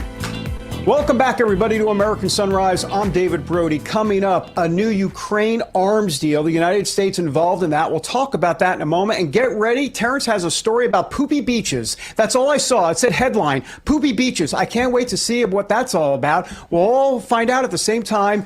It's all sponsored by AMAC. The Association of Mature American Citizens is the conservative voice for Americans 50 and older. AMAC is fighting for the values that you hold dear. Join today. Together, we can write the course of America. Before we get to that poopy beaches story that David just talked about, we are keeping an eye on the White House to see if today will be the day President Trump rolls out an executive order aimed at securing the nation's elections. Taken to Truth Social over the weekend, 47 promising an EO that would require voter identification in every single election, quote, no exceptions. He's also reiterating his previous push to end mail-in voting except in limited circumstances. Plus, the president pushing for the use of paper ballots only. The president's executive order is expected before next year's midterm elections. However, it's not clear whether the order can be constitutionally enacted since elections are typically administered and regulated at the state level. A 1960s-style face-off between the federal government and the city of Chicago could be brewing. At issue is President Trump's threat to deploy National Guard troops in the Windy City in order to help get the city's crime problems under control. Thousands of protesters took to the streets in Chirac, as it's recently been nicknamed, in order to push back against the idea. The city's mayor led the charge. No federal troops in the city of Chicago. No militarized force in the city of Chicago. We're going to defend our democracy in the city of Chicago. We're going to protect the humanity of every single person in the city of Chicago. Meantime, taking to Truth Social, the president encouraged the mayor of Chicago to work with him to bring crime down. Quote, "It can happen, and it can happen fast. Work with us," he says. The commander-in-chief points to a success in Washington, D.C., and also points out, quote, "Crime is totally out of control in Chicago. 6 dead, 24 badly wounded last week alone," he writes. All right, let's get to that story that David Brody was so excited about. Hey, guys, can we punch David up? David, are you listening? I want to make sure you get this one since you showed so much interest in this story. All right, this is kind of off the cuff, so here it is, David. Summer, of course, unofficially over now that we've celebrated Labor Day. While outdoor pools across the country are either closed or closing, David, many Americans, probably like you, still taking advantage of beach getaways as long as the weather allows. David would be going to Ocean City, Maryland. Well, folks, if you are going to the beach, beware, because environmentalists with the group Environment America claim that well over half, I'm talking 61% of coastal and Great Lakes beaches tested positive for fecal contamination that exceeded safety standards. That's hundreds of beaches from coast to coast. Waste, either animal waste or human waste, contains pathogens, parasites, viruses of various kinds that can make us sick. We're talking about nausea, diarrhea, vomiting, skin rashes, ear infections, and the like. Hardly anybody's idea of how to end their summer. Sorry to start your morning on that note, but we did want to at least inform you, particularly if you still want to try to get a beach getaway. Many beachgoers, however, report little concern about poopy beaches and the potential impact on their health and safety. I can't wait to see David Brody's face. We'll check in with him in a little bit. All right, folks, let's now switch over to our friends at Weather Nation to get our national forecast. Dr. Jim, as we affectionately know him, joining us this morning. Doc, good to see you. First of all, the autumn equinox, and I did my research this morning, which is basically the astronomical start to fall. That's not until later this month, but you were telling me earlier that meteorological fall is already underway. Explain the difference, if you will. Okay, well, everything that we do in weather is based off of the months, really. And so September 1st is the beginning of meteorological autumn. But that's not, because we're not talking about the Earth moving around the sun. It's just having to do with what's going on with the weather. And by the way, back to the poopy beaches for 1 second. The water temperatures of the oceans are as warm as they get this time of year. That also helps to make the fecal matter last. I don't know. We'll stop talking about that. That's kind of gross. All right. So look across the country. We got a few showers here in the middle of the country. Well, guess what? Here comes a front that's actually going to make things feel like autumn, especially moving into the Midwest today. But we're going to see a few probably severe thunderstorms. It's only a marginal risk today. But then as that front moves on to the east, we're going to start to see a chance on Wednesday and then a chance for some severe storms possibly Thursday. But that also comes with some cooler temperatures. So, Terrence, what we're looking at is the beginning of autumn, and when you see that switch from summer to autumn, it tends to mean storms, but then you get some great weather afterwards. All right, Dr. Jim, breaking it all down for us. Good to see you, my friend, and thanks for following me down the poopy beach rabbit hole. All right, we'll talk later on. Ew, I know, right?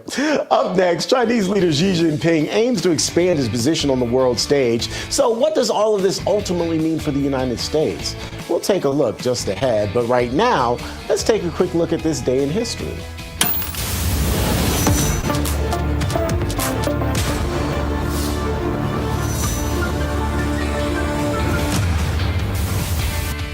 It was on this day in 1945 aboard the USS Missouri in Tokyo Bay that Japan formally surrendered to the Allies, bringing an end to the World War II. This came after the bombings of Hiroshima and Nagasaki and ended 6 years of conflict. More American Sunrise coming your way after this break.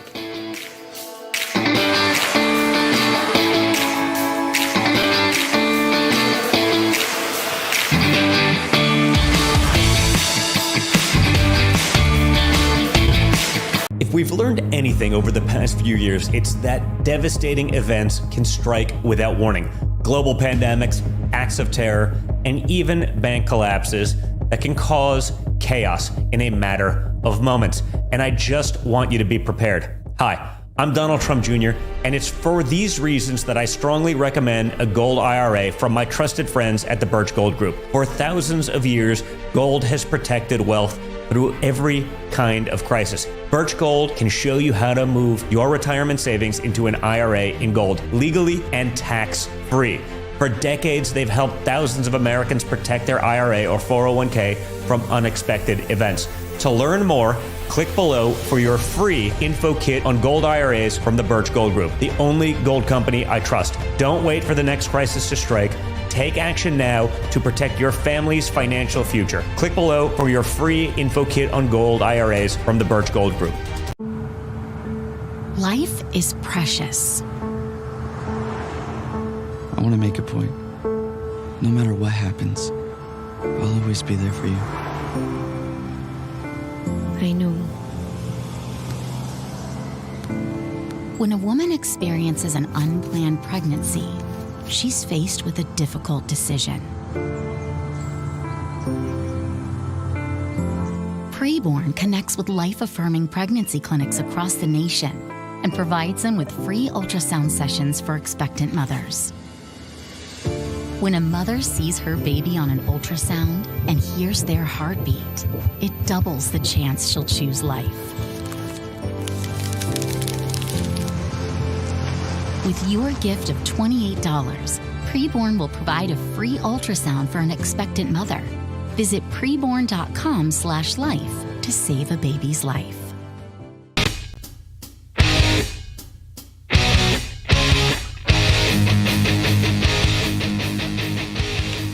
The White House after Labor Day, September 2nd, 2025. President Trump says he'll have a, quote, special announcement today at 2 p.m. I wonder what it could be. Maybe something like, I'm the best president that's ever lived. I don't know what he's going to say, but we'll cover it here on RAV. Welcome back, everybody, to American Sunrise. All right, the Trump administration has approved sales of long-range missiles and other devices to Ukraine. It's part of an $825 million arms deal.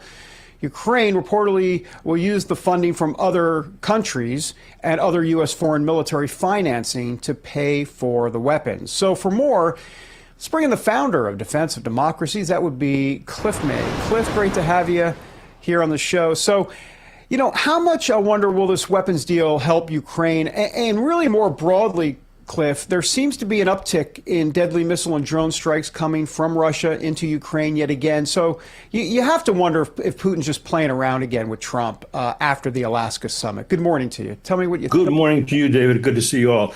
Putin is making it very clear that he has no interest in peace. He has no interest in a path to peace. I would argue that what he is planning now is his autumn offensive.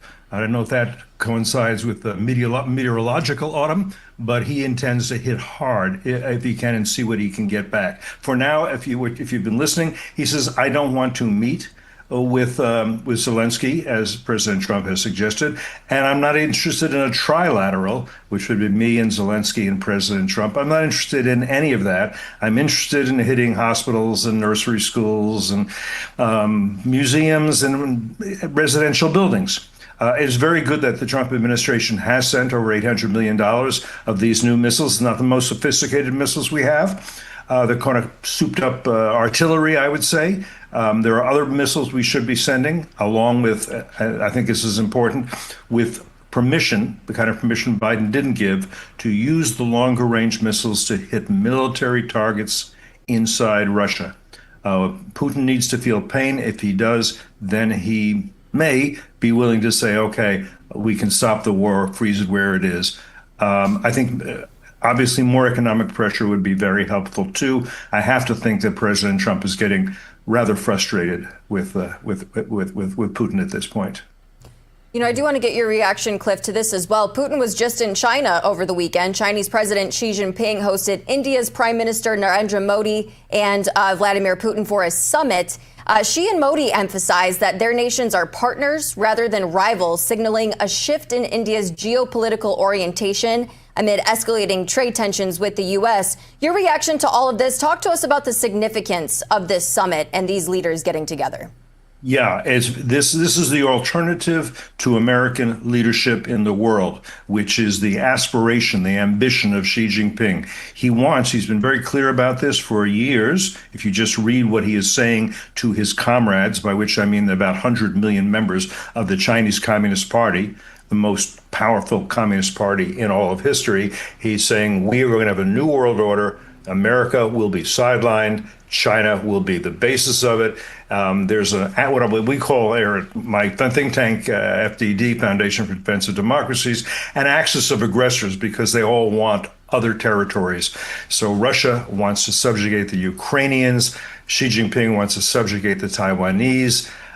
Kim Jong-un, North Korean dictator, dynastic dictator, he was at this conference. He would like to subjugate the South Koreans, and of course Iran and its allies want to exterminate the Israelis. The important phrase that was heard at this conference, I want to bring this to your attention because you're going to hear it a lot, is that these nations are involved in building a multipolar world order.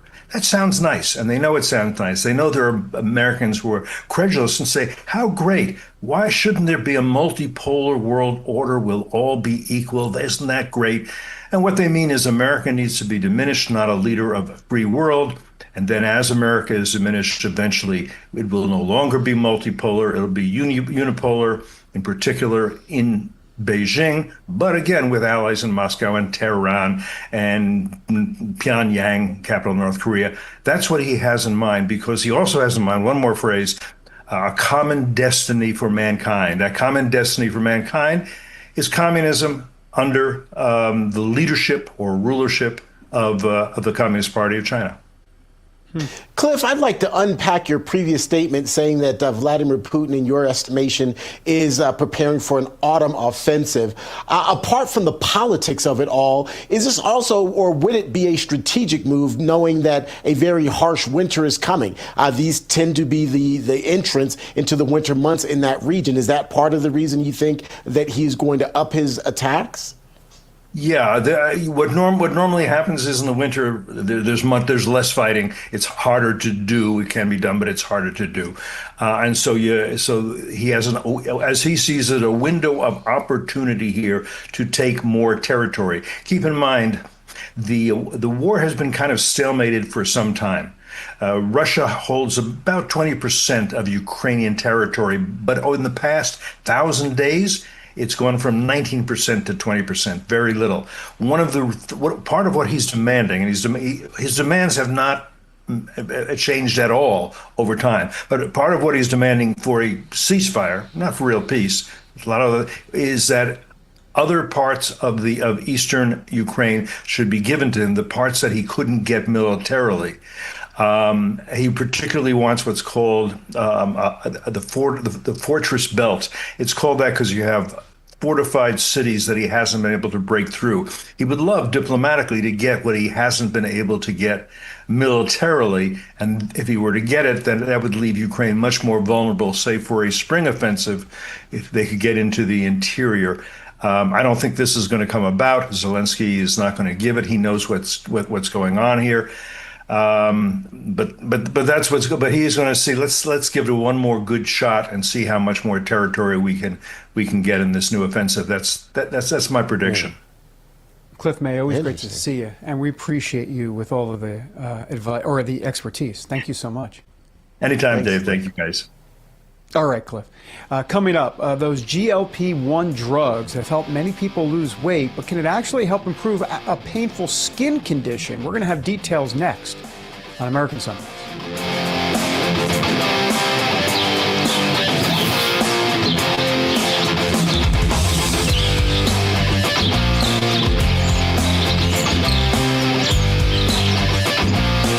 Fellow Americans, did you know a war is being waged right now for how you spend your hard-earned dollars? Over 100 countries worldwide are preparing to switch to a digital currency. Now, this means cash will be replaced by money governments can monitor and track. This tracking makes it possible to collect data from every purchase you make and the ability to decide what you can buy and when you can buy it. What's more, your assets can be frozen or even seized. I'm appalled at such an assault on financial privacy. My friends at Swiss America have a report called The Secret War on Cash with an action plan to protect your financial privacy. So please, call or text the number on your screen for a free copy. With the growing reality of a government-backed digital currency, the time to act is now. So call or text the number on your screen for your free Secret War report. Your wallet is always in danger. Criminals can hack your information without you even knowing. Introducing Slim Mint, an ultra-thin RFID blocking wallet that keeps your cards and cash protected. Slim Mint uses the latest RFID blocking technology to prevent thieves from stealing your info. It's ergonomically designed to optimize space and keep your belongings organized. With the auto-locking Slim Mint, your cards and money stay securely in place. It has a built-in cash clip and a flexible outer band to fit your additional cards and cash. Call or click now and get Slim Mint for just $29.99. Order in the next 5 minutes and you'll get an instant $10 discount. So it's only $19.99. But wait, due to rising costs, this may be your last chance to get Slim Mint at this low price. There's a strict limit of 3 Slim Mint wallets while supplies last. Don't wait, order now. Call 1-800-608-4172. Call or visit slimmintwallet.com. So call 1-800-608-4172 now.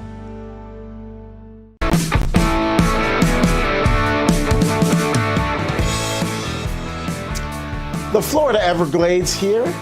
Yeah, I'm sure there are people who go there to vacation. I'm not so sure I would be trying to do that, but probably is a very comfortable place, hot and muggy if that's comfortable to you. Welcome back to American Sunrise, everyone. We appreciate you being here with us. It's time for today's health news, and it's sponsored by the folks over at the Wellness Company. Under the microscope today, new research finding that weight loss drugs could help beyond just shedding pounds. A study shows these medications may also reduce the symptoms of a painful skin condition called hidradenitis suppurativa. Some doctors call it a promising development that could help thousands of people who struggle with chronic flare-ups. These drugs, by the way, have already revolutionized weight management. Now they may improve quality of life in other ways. And that brings us to a new administration in Washington, D.C., which has brought a lot of positive changes when it comes to fixing our broken health care system. The reality is, however, that there's only so much the government can do. And if we really want to make America healthy again, it starts at home with each and every one of us. That's where the Wellness Company comes in. You see and hear from their doctors all the time here on this network, and you know that their products are the gold standard for keeping you and your family safe and healthy. The Wellness Company gives you the opportunity to make sure that you're prepared for whatever happens with their series of prescription medical kits. Kits that contain an assortment of life-saving medications and guidebooks to assist in the proper use of the medications inside. Additionally, the Wellness Company offers a variety of products from parasite cleanses to methylene blue to weight loss and so much more. All of these products can help you stay healthy and live a longer and more satisfying life. So make America healthy again, and it starts at home. Do your part and protect the health of you and your family. All you have to do is go to twc.health/RAV. Do that today and order. That's twc.health/RAV. Use the promo code RAV to save 10% on one of these kits right here. I've got one on the desk. We don't just tell you about them, we believe in them and we use them. For more on the health of America, let's bring in the CEO of the Wellness Company, Peter Gillooly. Pete, good to see you, my friend. Welcome. Thanks for having me, Terrence. Always a pleasure. So look, Washington, D.C. has really been buzzing over the last week or so after Dr. Susan Menarez was forced out as CDC director.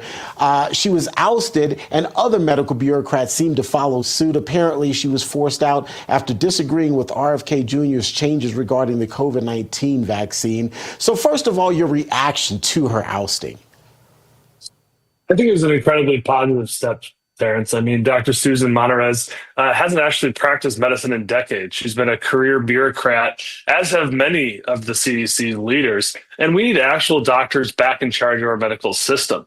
I think for too long, we've had all these bureaucrats or these former big pharma executives come in and run our regulatory bodies, and they're not putting America's health first. So do you see RFK Jr. having been right to issue new recommendations when it comes to the COVID-19 vaccine? It's an incredibly positive step, Terrence. I think your audience is no strangers to the truth here about the COVID-19 vaccine. The data is not good. And I'm really encouraged that Trump has put out a tweet yesterday to try to get some of the truth out there in a balanced and just way. But I think we know for many years now that the COVID vaccine might harm much, much more than it actually helps. And I know RFK has, relegated the COVID vaccine use to, sensitive populations. But even then, I'd still have questions about its use. I think there's much better ways to keep yourself safe and healthy if you contract COVID as we go into cold and flu season here. So I'm very happy that RFK has been so outspoken about it. And I really think that America's kind of woken up to the travesty of safety that this vaccine is. You mentioned President Trump getting data as it relates to the COVID-19 vaccines and its efficacy. Do you trust the data? Even from the CDC, from government agencies to the pharmaceutical companies that are making this, there are a lot of people, a lot of Americans, I think it's probably safe to say, who don't trust the data based on the sourcing. Fair question, Terrence. And we all know that for years now, the FDA has kind of had their weight on the scale, so to speak, when it comes to pharmaceuticals efficacy data when they're using the data to approve drugs. But we just need transparency, good and bad, right? I'm not saying that the data is necessarily all bad, and it's certainly probably not all good either, but all the data deserves to be brought forward, and all the data exists, right? Even the VAERS data, right? We've talked about this previously, Terrence, the vaccine safety records. It was all wiped from the system back in June of 2023. Why is that? I mean, it seems like a very suspicious cover-up in the making here. So I think the American people deserve to have full transparency and see all the data about whatever the government is recommending people put in their bodies. Is it a new day and age in your mind when it comes to vaccines, not just COVID vaccines, but all vaccines? Is RFK Jr. really kind of changing the paradigm in terms of how we critically look at vaccinations? Great question, Terrence. I think it started well before RFK Jr. I think COVID really woke people up and actually had them take responsibility for their own health. Prior to that, we kind of followed our doctor's advice, which, maybe wasn't the worst advice. But I think COVID really awoke a renewed interest in personal responsibility for our own health, and it led people to scrutinize even the childhood vaccine schedule. I mean, 72 shots, Terrence, before the age of 3. If you're a new parent now, I'd take a really critical look at, do my kids need all of those vaccines before the age of 3, especially for things like HPV, which is a sexually transmitted disease? I don't think so. So I think prior to RFK coming in, people really started raising their eyebrows and doing their own research when it comes to vaccines. And that's why I think we're seeing lower vaccination levels overall across the United States. How do you suggest people go about it? You kind of touched on this, but I'd like to dig a little deeper. How do you suggest people go about critically looking at these vaccines and deciding what's right for them and their families? What questions should one be asking? How do you start that process? You touched on it a little bit, but I think this is important. This is some real meat for our viewers. It's really important. And I think there's one thing that viewers first need to understand is that there's only 2 types of drugs in the United States that doctors are actually financially incentivized legally by pharmaceutical companies to use. Those are cancer drugs, chemo, and vaccines, right? So your doctor, your pediatrician is incentivized to make sure that your child gets the full childhood vaccine schedule as recommended by the CDC.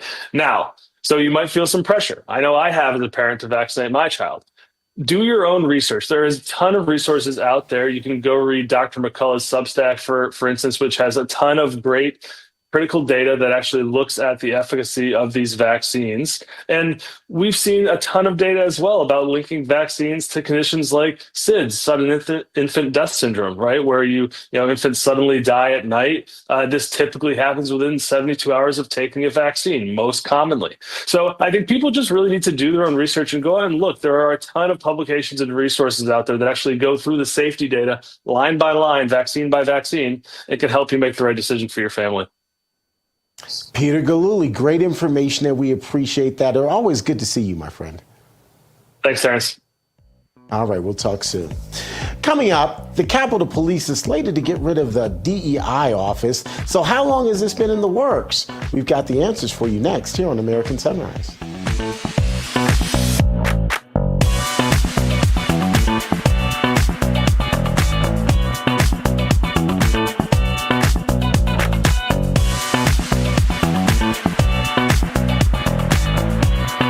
How many times have you tried to clean a stubborn mess but end up with no success? What you need is the all-new waterproof Ruby Horsepower, the new cordless and rechargeable power scrubber that cleans faster and easier, guaranteed. Watch, baked on oven grease is no match. It easily blasts away dirt and grime in no time. The power comes from our rotating brushes spinning at 350 RPM. The incredible torque fights calcium, soap, mildew, mold, and more. Forget harsh chemicals. With just plain water, Horsepower can clean bathroom tiles and tubs back to their original shine and luster. It's a game changer in the kitchen, where it busts through caked-on crud. Take it outside and tackle tough tasks with ease. How strong is Horsepower? We took this distressed 100-year-old antique and restored it to like new with Horsepower. Amazing! Get your Ruby Horsepower scrubber today with bonus scouring sponge for just $39.99. Save on buying batteries. It's powered with the latest rechargeable technology. But wait, you'll also get this stainless steel brush to make range hoods and gas stoves look brand new again. Yours free. And we're not done. You'll get this Smart Flex cone brush that fits perfectly into corners, tiny crevices on toilets and tiles, or hard-to-reach shower door rails. Yours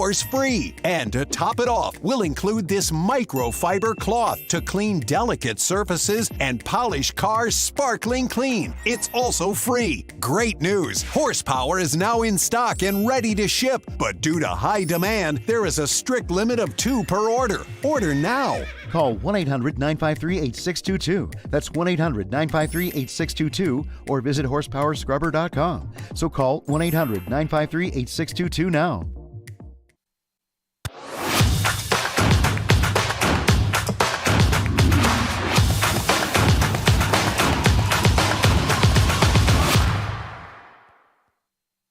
Welcome back to American Sunrise. You're already drinking coffee, but is it really doing anything for your body other than giving you a quick caffeine spike? Rejuvenate coffee is different. It's clean, infused with CAAKG, a powerful compound studied for its ability to support longevity, cellular energy, and metabolism at the deepest level. That means sharper mornings, no crash, better focus, and long-term benefits that your body will thank you for. I drink it because I care about my health, my energy, and how I show up for my family, for my work, and for the life that I want to build. So if you're going to drink coffee anyway, make it one that actually works as hard as you do. Head to 1775coffee.com/Rav and try Rejuvenate Coffee today. Don't just wake up, rejuvenate. All right, now that we are caffeinated, it is time to stay awake, not woke. And it appears the Capitol Police are waking up as they are now reportedly closing their office devoted to DEI. We're seeing reports the office has been phased out over the last couple of weeks. And this comes after questions are raised by Oklahoma Senator Markwayne Mullin about the office's mission and budget. For more, let's bring in Terrence Bates. You know, this DEI office had a $1 million budget. That money's now going to Training Services Bureau and the HR departments. But $1 million, Terrence, that's a lot of money. The head of the Capitol Police Labor Committee describes the now former office as a, quote, waste of time and money for the Capitol Police. I don't know. I feel like it's good that they shut this down. I can't imagine what they could have possibly spent $1 million on. It's just a hiring program. Right. $1 million when you talk about a government agency, it sounds like a whole lot, but it's not really. But to your point, that $1 million could have been put to training. That $1 million could have been put to other resources that would help Capitol Police officers do their job and would allow them to do their job better and more efficiently, not necessarily in DEI office. So I think that's the ultimate goal, is to make sure that whoever serves as a Capitol Police officer is trained properly and has the resources that person would need in order to do their job to the highest level possible. Yeah, I think that's why, specifically this money is being allocated to that Training Services Bureau. And, Absolutely. Terrence, it's really interesting to see, this is what President Trump campaigned on and said he was going to eliminate DEI all over the country. This is just another one of the trickle-down effects of that, with Senator Mark Wayne Mullen and his questioning, putting pressure on the Capitol Police to be able to make a decision like this to eliminate their office. And we're seeing it all over the country right now. No, absolutely. And I also would credit DOJ with making some of these government agencies be introspective, if you will, and going in and looking at how the money is spent, where the money is spent, and more efficient uses of the money. I think many Americans would agree that that's what they want from their government agencies, is that those government agencies spend the money allocated for them in a way that truly benefits the mission of the agency and not necessarily individuals within the agency or a specific viewpoint. Yeah, and I think that's a really good point, Terrence, because DOJ has had such an impact throughout the rest of the country as well, with that trickle-down effect and those ripple effects, if you will. Really just efficiency, like you said, and making sure that money is being spent in the right way and that it's not being wasted, and that there are actual results from the money that's being allocated to these different things. So I think it's good what the Capitol Police are doing. Absolutely, and it's a fair expectation. As Americans, as taxpayers, we want the government to be good stewards of our money. And that means if we're going to spend tax money, you use it in a way that makes sure that our services are optimized, that our services or what we're getting for the money that we're spending is the best use of that money. It's a realistic expectation. I think it's a reasonable expectation, and it's one that we should continue to push. Even though there's not a whole lot of talk about DOJ anymore, hopefully the work is still continuing. And I think that an atmosphere is being created in terms of really going into some of these government agencies and auditing them to make sure that they, in fact, are being good stewards of our money. Well said, Terrence. I think with Elon Musk and his kind of exit from the Trump administration, exit from the White House, the DOJ was just getting so much publicity for what they were doing. And it was such a different kind of organization, different in the way that it was set up and how aggressive an approach they, like you said, hopefully continue to take. We just aren't hearing about it as much. But being able to eliminate so many wasteful programs, so much wasteful spending can do nothing but good for our government to work more efficiently moving forward. Absolutely. Yeah. Agreed. All right. Now, coming up, as Minneapolis continues to recover after the tragic shooting at the local Catholic school, what can the Bible show us about coming together? Those details are next on American Sunrise.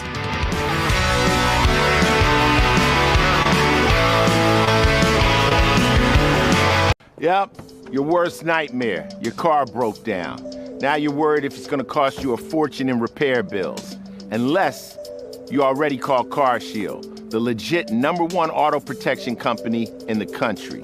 When you're protected with a plan through CarShield, the process is smooth like ice and done in as little as 3 steps. 1. First, the tow truck takes your car to the shop. The cost of towing, covered when you got a plan through CarShield. Next, you probably need to get around while your vehicle's being repaired, right? 2. Plans through CarShield have rental car options too. Then comes the best part. 3. When you pick up your vehicle, you don't have a big repair bill to worry about. CarShield administrators get your covered repairs paid directly to the shop, so you're back on the road with no worries. Call now to get an affordable plan through CarShield for your vehicle before it's too late.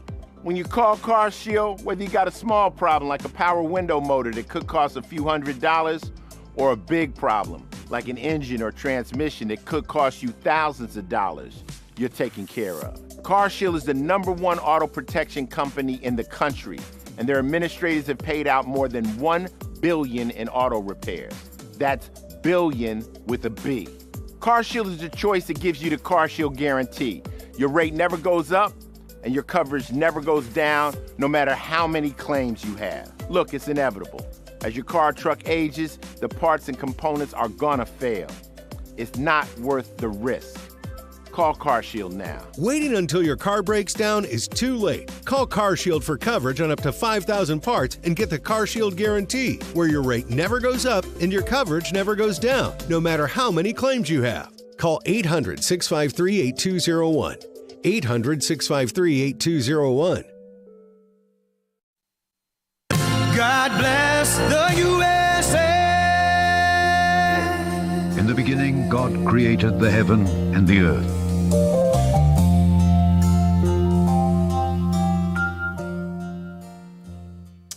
Welcome back to American Sunrise. It is now time for our moment of faith, brought to us by Lee Greenwood and the God Bless the USA Bible. In focus today, faith responses to tragedy. Communities, specifically the Minneapolis community, still reeling after 2 children were killed, at least 14 others hurt, when a gunman opened fire on their Catholic school. 3 adults were also injured in all of this. So that leads to the question this morning: how can faith bring communities together during these sorts of tragic times? For more, let's bring in the Senior Vice President of Ministry Operations at Hope for the Heart, Haley Scully. By the way, be sure to check out the group's new book, which is called The Care and Counsel Handbook. Haley, welcome. Good to see you. Good morning, Terrence. Thank you. Good to see you. Good to be here. So let's start with the premise of the question: how can communities start to heal and have a spiritually rooted conversation about moving forward beyond these sorts of tragedies? Well, Terrence, I believe that the key words that you used there was a spiritually rooted conversation about the tragedies. So many times we join into conversation because we're hurting, we're afraid, people ask where God is. There are all sorts of conversations and discussions that happen when tragedies like this happen. But what we want is to help people understand, how do we pull from God's word a spiritually rooted response, so that when we are talking with people, we aren't just saying, people will say, don't just say, pray for me. We want to be able to define what praying for them actually means, that it's not a trite response to such a tragedy, but the power of prayer that we believe in. So pulling people into God's word so that we know how to respond in these issues is really one of the hallmarks of our ministry and one of the things that we hope to help people do. Oh, we're going to get to the pray for me angle in a moment, because that's a great point, and that's something I definitely want to delve into. But my question was somewhat loaded. I admit it. I kind of loaded it by putting the spiritual part in. And I guess I put that in there because I also see these sorts of tragedies as opportunity for ministry for people who aren't necessarily faith-filled or of faith. That's exactly right. And that's something that many of us as Christians, we don't necessarily know how to respond when grief is happening, or what are the words to say. A lot of times we'll say, trust God, or, put your faith in God. What we want to do is ground people in God's word, in his principles. Where is God when tragedies happen? What does God say about grief? These types of things will help people be able to respond to their communities, respond to their children. How do we handle fear? How do we not shut down when these things happen and then be afraid to send our kids to school, or be afraid to join into communities? I want to really undergird people with the word of God. And I believe that God speaks to all of these situations. What do we do when terrible things happen and we're afraid? How do we apply that? So I think those are questions that a lot of Christians have. We grow up with Bible stories.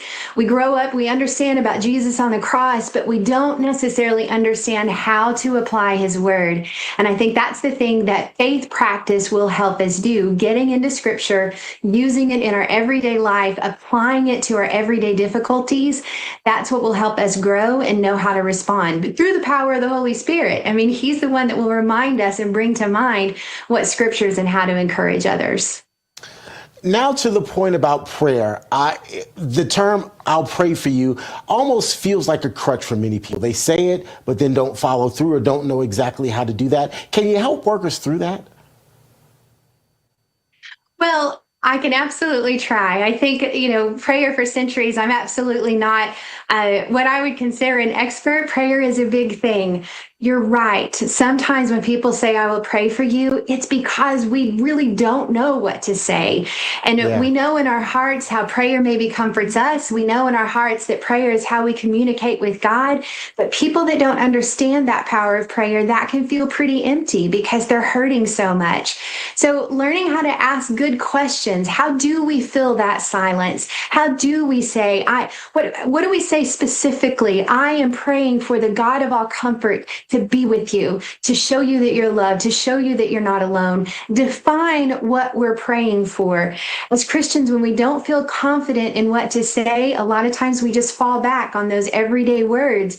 But I will pray for you is one of the most powerful things we can ever do for others, because we believe we are actually, through our relationship with Jesus Christ, talking to God the Father, the creator of the world.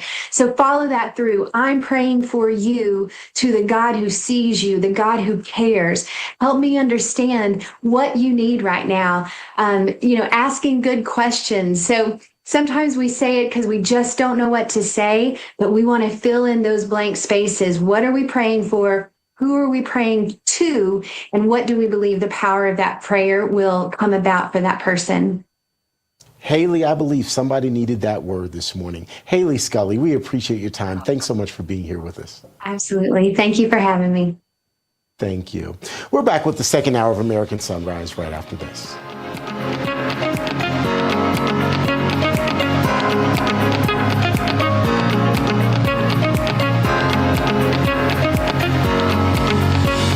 Introducing the limited edition God Bless the USA Bible, inspired by Lee Greenwood's hit song and the most recognized patriotic anthem in America, God Bless the USA. The God Bless the USA large print leather-bound King James Bible also contains America's founding documents, the U.S. Constitution, the Bill of Rights, the Declaration of Independence, and the Pledge of Allegiance, along with a handwritten chorus to Lee Greenwood's song, God Bless the USA. With its large print and slim design, this Bible invites you to explore God's Word anywhere, anytime. The God Bless the USA Bible makes the perfect gift and cherished family heirloom keepsake to pass on to future generations. Designed for an easy reading experience in the trusted King James Version translation, this large print Bible is perfect to take to church, Bible study, work, and for traveling. Order yours today at GodBlessTheUSABible.com. If we've learned anything over the past few years, it's that devastating events can strike without warning. Global pandemics, acts of terror, and even bank collapses that can cause chaos in a matter of moments. And I just want you to be prepared. Hi, I'm Donald Trump Jr., and it's for these reasons that I strongly recommend a gold IRA from my trusted friends at the Birch Gold Group. For thousands of years, gold has protected wealth through every kind of crisis. Birch Gold can show you how to move your retirement savings into an IRA in gold, legally and tax-free. For decades, they've helped thousands of Americans protect their IRA or 401k from unexpected events. To learn more, click below for your free info kit on gold IRAs from the Birch Gold Group, the only gold company I trust. Don't wait for the next crisis to strike. Take action now to protect your family's financial future. Click below for your free info kit on gold IRAs from the Birch Gold Group.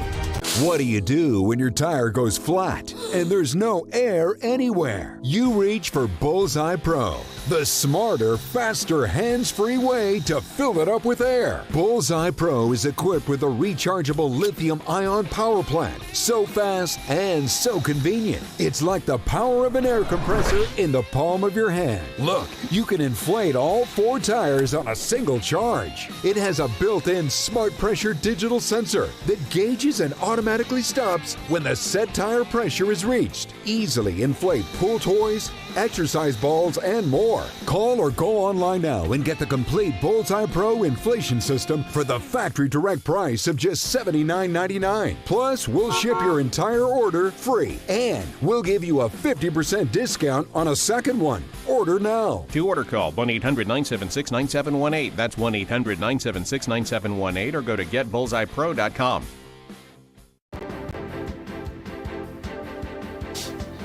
Coming up this hour on American Sunrise, former New York City Mayor Rudy Giuliani injured in a 2-car crash on Long Island.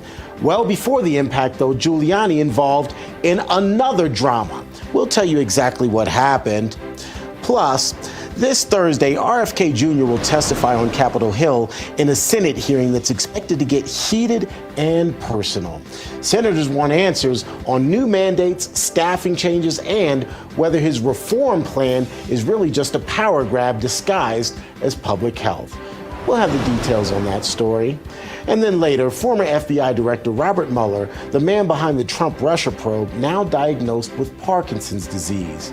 For years, his report was treated as settled fact, but by the left. But now, new questions about his health are reigniting the debate over who really was pulling the strings.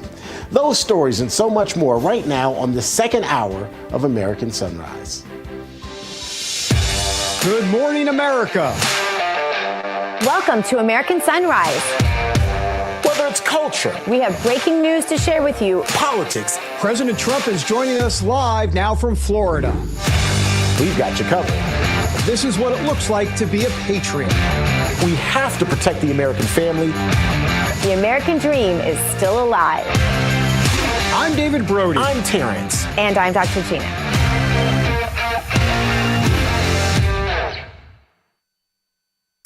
Welcome back to this second hour of American Sunrise. I'm Terrence Bates, coming to you from our Denver newsroom. Let's bring in Emily Finn. She's in our West Palm Beach newsroom. David Brody is going to be back with us in just a moment. Dr. Gina is out this week. So look, Emily, you were at a concert this weekend, but we're going to one-up you today because we've got John Rich joining us here on the show this morning. He, of course, is a country music legend, so you get a chance to talk to him. You just got a chance to listen to a couple of bands over the weekend. Today, you get a chance to talk with a star directly. Aren't you excited? I am beyond excited for this conversation, Terrence. I was actually just in Nashville and got to walk by the Redneck Riviera, which is his bar on Broadway. So I'm excited to tell him how much I loved it and how it's definitely the best one there in Nashville. We have a lot of cool stuff to talk to him about later in the show. It's going to be fun. Absolutely. It's going to be a lot of fun. I'm looking forward to that conversation. So, folks, you'll have to stick around for that. In the meantime, let's get you updated on the day's headlines. A 1960-style face-off between the federal government and the city of Chicago could be brewing. At issue is President Trump's threat to deploy National Guard troops in the Windy City in order to help get the city's crime problems under control. Thousands of protesters took to the streets in Chirac, as it's known, in order to push back against the idea. The city's mayor leading the charge. No federal troops in the city of Chicago. No militarized force in the city of Chicago. We're going to defend our democracy in the city of Chicago. We're going to protect the humanity of every single person in the city of Chicago. Meantime, taking to Truth Social, the president encouraging the mayor of Chicago to work with him to bring crime down. Quote, "It can happen, and it can happen fast. Work with us." The commander-in-chief points to a success in Washington, D.C., and also points out, quote, "Crime is totally out of control in Chicago. 6 dead, 24 badly wounded last week alone." The death toll from Sunday's deadly earthquake in Afghanistan is expected to increase and as rescue, and recovery operations continue. At last check, some 812 people were confirmed dead, at least 2,800 more injured. The massive quake is affecting remote areas in mountainous terrain, which is making operations that much more difficult. The Taliban-run country is calling for international aid to help deal with the devastation from the magnitude 6 quake. Sunday's tremor marks Afghanistan's third deadly quake since the Taliban retook control of the country in 2021. As of late Sunday, Afghanistan's Foreign Office claimed that no foreign governments had reached out to provide support for rescue or relief work. The U.S. State Department, in the meantime, is out with an ex-post, however, offering condolences for the loss of life as a result of the earthquake. That's a quick check of your headlines. Now, let's get a quick check of your national forecast with meteorologist Dr. Jim from our friends over at Weather Nation. So, Doc, I am one of those people who love summertime. Now that we are technically in fall, or at least moving closer to fall, where do I need to go to get hot temperatures again? Please turn this frown upside down. Well, first of all, if you head anywhere to the south, I spent most of my career in Texas, and autumn doesn't come until about after Thanksgiving. So, you have to have a little give and take. But we're definitely going to see some autumn-like conditions. Now, this is the first of 2 fronts They're going to slide across the eastern half of the country to cool them down. But guess where it's not going to impact? So that front's way to the east. Look at this in the west, the Pacific Northwest. We're looking at not just heat advisories in the orange, extreme heat warnings in these areas too, from Kennewick, Yakima, going up into Montana. Okay, there's a lot of folks out here who don't have air conditioning. That's a real problem. So when you're in the 90s and low 90s this time of year, it's unheard of in those areas.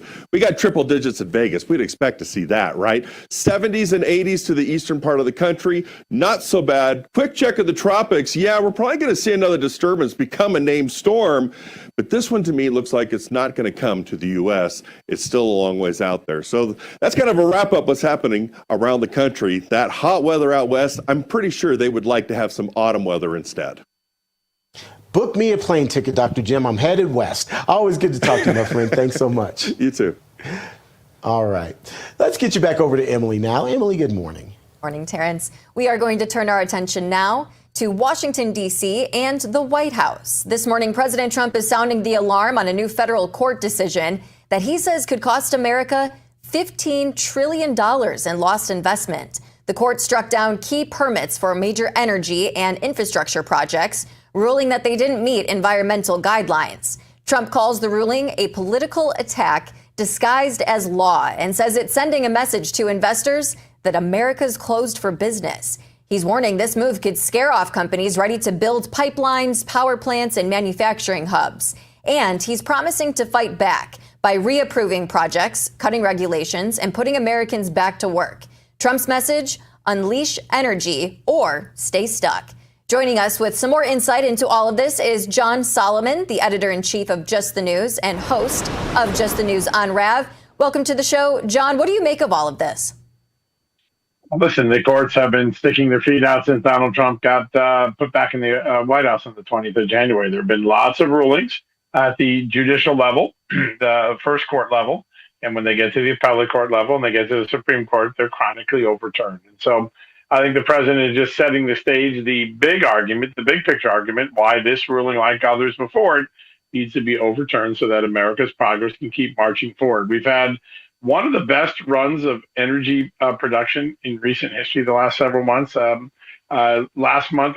June, we set an all-time record for oil and gas production in America. So America's energy sector, which was suppressed during the Biden years, is back roaring again. And President Trump understands cheaper gas prices, cheaper energy prices, cheaper utility prices means a better economy. And by the way, this Labor Day was one of the best Labor Days in about 5 years for gas. So a good record going back to the last time Trump was president. So you're starting to see his energy policies having a consumer impact downstream.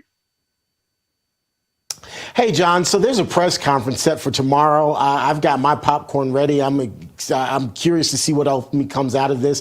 This press conference that I'm talking about is expected to shake up Washington. We're talking 10 Epstein victims who are going to take the mic and demand full transparency. They're also calling on Congress to force the DOJ to release all Epstein files. Now, context here is that Representative Ro Khanna is also pushing a bill to make the records public and even claiming the Department of Justice is stonewalling to protect powerful people.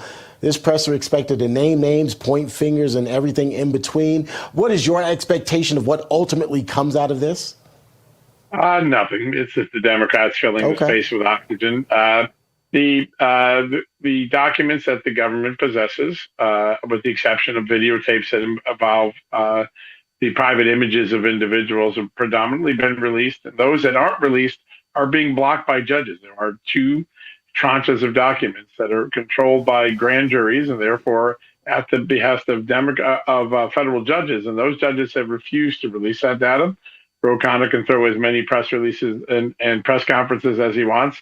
But at the end of the day, you're not going to see much news there. And I think, when you look at the interview that was just done with Ghislaine Maxwell, I think she has lowered expectations quite a bit, that there just aren't that many records left because Jeffrey Epstein decided not to keep records. And I think that that's one of the things that most people miss here. After he was arrested and given a tap on the wrist in 2008-9 by the Florida Attorney General's office and the U.S. Justice Department under George W. Bush, There was no chance he was going to keep books of who he was servicing for sex or other things. He was going to keep that off the books. And so I think the expectation that there's mass amounts of big documents still to be released, probably unlikely. Now, we're likely to learn lots of things about how FBI and DOJ in earlier eras tried to hide these documents, the ones that Kash Patel found recently at the Southern District of New York FBI office. But the fact of the matter is those are now in production out to Congress, and I don't think we're going to get a whole lot more. That's frustrating, but I think it's really a blame that belongs in the Bush Justice Department. The Bush Justice Department back in 2008 and 2009 could have taken Epstein down in a big way, and it took a pass. We've never recovered from that moment. Yeah, frustrating for sure, John, and so disappointing. So many Americans, have so many questions about this. They just want to get the information, but like you said, it doesn't sound like, there's anything that really does exist. I do want to get your take on this as well. This broke overnight. Chinese networks are using U.S. to launder billions for the Mexican cartel. Treasury Financial Crimes Enforcement Network and said banks flagged about $312 billion in transactions. Fill us in on all of this. Well, listen, it is a reminder that we are in a Cold War with China on so many different ways, whether it's laundering of money for drug cartels, creating the precursors that make that poisonous fentanyl and other opioids that are killing our young adults, whether it's flying satellite balloons over our skies or sending in research scientists to steal our greatest inventions or to bring in pathogens that could wipe out our crops. China is in an all-out Cold War with the United States. It's not a kinetic war. It is a covert war. And President Trump is now combating that in ways big and small. You can see China acting out, reaching out to Russia and India more because they're worried about what the United States may do. But on almost every front where they can harm our interest, China is doing so today. And so the laundering of cartel monies into the United States, not surprising. It's been warned about by the DEA and by FinCEN, the financial tracking service for the Treasury Department. But another sign that China is not our friend. Anyone who thinks it's our friend, well, Joe Biden thought it was our friend because he's collecting lots of money from it. But otherwise, it's not our friend in America. And we need to be girded for a long competition, a long battle, and a lot of this war will be fought covertly. Yeah, I think you're completely spot on with all of that, John. And that summit between Narendra Modi of India and Russian President Vladimir Putin in China over the weekend, I think was a very clear example of everything that you just described. John, thank you so much for joining us. Yeah, great to be with you guys. All right, up next, open mouth, insert foot. That's nothing new for Rosie O'Donnell. In moments, find out why the expat former funny lady is apologizing to members of MAGA over claims that the recent school shooter was trans. The details ahead as American Sunrise continues.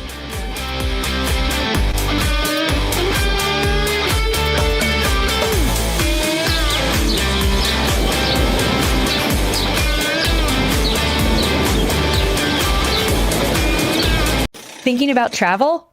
Think AMAC. AMAC members have access to special money-saving discounts on hotels, car rentals, cruises, and more, so you can save money on every adventure. But that's not all AMAC has to offer. AMAC is America's leading conservative advocacy and benefits organization, guided by the principles of faith, family, and freedom. So when it comes to saving money on travel and so much more, think AMAC. Selling your home shouldn't be expensive or stressful. At Ideal Agent, we'll connect you with a top local agent that'll sell your home fast for top dollar, and all this for as low as a 2% commission. Ideal Agent connected me with the best realtor in my market, and I saved $12,500 as a result of it, and I got more than my asking price. Ideal Agent is available nationwide, there's no obligation, and best of all, our service is completely free. Call today or visit idealagent.com. There's nothing worse than losing your dog before their time. That's why I created Dr. Marty Nature's Blend, designed to help dogs with everything from digestive issues to itching, even moving better. Nature's Blend works because it's freeze-dried. So instead of destroying the nutrients with high heat, they all get right into your dog's body. Take it from a veterinarian with over 50 years of experience saving dogs' lives. I have never seen a food make this much impact on a dog's health. For a limited time, get up to 54% off Dr. Marty Nature's Blend, plus a free gift with our special TV offer. Call or go to drmartypets.com/TV. For National Preparedness Month, 4 Patriots is doubling your solar generator power. I'm former Navy SEAL Cade Courtley. When you get the powerful Patriot Power Generator 2500X, we're going to give you the expansion pack that doubles its power absolutely free. It's part of a bonus package worth over $2,800. All yours, all free. But you have to act now. This historic deal ends September 30th. Go to 4patriots.com now before it's gone forever.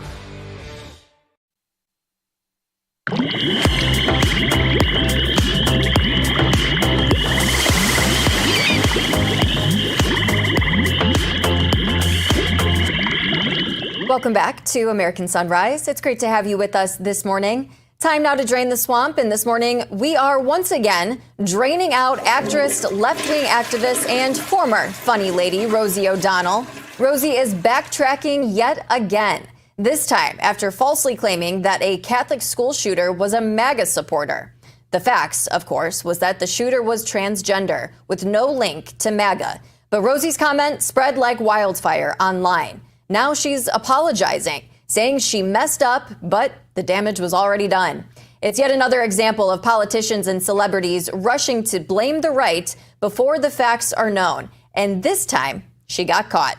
Let's bring in Terrence Bates in our Denver newsroom for a quick discussion on all of this. I mean, she moved to Ireland, but still is so obsessed with everything happening in the U.S. I mean, everyone makes mistakes, Terrence, for sure. Some people jump to conclusions, and I commend her for at least apologizing and trying to correct the record and make it right. But I think, like we said, the damage was already done. She let her TDS really show. And that's really what this is all about. She just immediately said, oh, he must be a Trump supporter. Like, at this point, you've got kids who are dead. You've got families who are grieving. Does it matter what the political leanings of the shooter were? No. What matters, and the focus should be on helping these families recover, on mourning with the community. Immediately taking this and making this a political thing is shameful, in my opinion. It is shameful. And I'm going to take that a step further, Terrence. Does anyone even really care that this person was transgender either? I mean, I was a mentally ill person that did something horrible and violent. And there are children that are now dead, families that are now hurting. I really, like you said, don't think that the politics of the situation are really at play. I think it's more so a grieving process and being able to support a community that is in shock of what happened. You hit the nail on the head. This person was mentally ill. Yes, the fact that he was transgender, that is a significant fact of the story, but it's not the focus of this story and what led him to commit these crimes. What is the focus and what police believe is that this person had mental issues. This person had mental challenges, which were exemplified in his transgenderism. But again, the fact that he was transgender, that's not even the biggest point. It's the fact that he had mental health challenges, which apparently led to this sort of attack. You hit the nail on the head. Yeah, and I think that needs to be the conversation moving forward. The fact of the matter is this happens entirely too often in this country, these types of school shootings, and we need to address mental health. I mean, you see all of the drugs, the antidepressants that people are on these days. I think we need to have a much bigger conversation, and that is what we're doing with RFK Jr. and Make America Healthy Again and all of these much bigger conversations that are happening throughout the country as well. But, getting political about these kind of things and trying to blame certain sides isn't going to do anything to help. We really got to get to the root of the problem, which is making our kids healthier again. Absolutely. No, I fully agree. Mental health is what leads to many of these attacks. And so we need to address it from that root cause as opposed to trying to bring up, oh, it's a guns issue. No, it's not a guns issue. Right. It's a people issue. And people with mental illnesses pull triggers and kill people. Yeah, well said, Terrence. Well said. All right, we still have a whole lot more coming up for you on American Sunrise. We're headed down to Wall Street for the opening bell and insight into how to hold on to your hard-earned dollars with some common sense. We'll be back with more American Sunrise in just 2 minutes.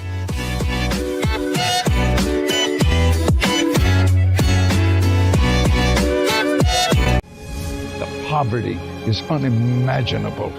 There are people who are struggling. This is where she washes the dishes. If you're ever going to allow your Christian faith to rise and to do something for God's chosen people, now is the time. This is the home of Galina. She's 96 years old. This is what she had to eat for today. she has one pot with water and wheat. My father was killed by the Nazis, and I was an orphan. I didn't know about God. But now, in the cold, hungry nights, I pray for food to the God I've never known. There are good people that love you. You see the tears. Scripture says joy can come in the morning, and you can be the reason. If you will bless these hurting children of Israel, you will receive God's blessing in return. Your urgent gift today of $25 will help Rush, a survival food box filled with life-saving essentials. If you call right now, your gift's impact will be doubled to help save lives. Call, scan, or go online now. I'm not exaggerating when I tell you, I don't know how much longer she could have waited for us to come. I can't even grow my food anymore. What will happen to me? I'm doomed to starve. Tens of thousands of elderly Holocaust survivors in the former Soviet Union are living in extreme poverty, hungry, and forgotten. But through the International Fellowship of Christians and Jews, we can bring them hope. Eggs. It's my favorite food. May you be blessed. You say to them, we see you and we're here to help. If you call right now, your gift's impact will be doubled to help save lives.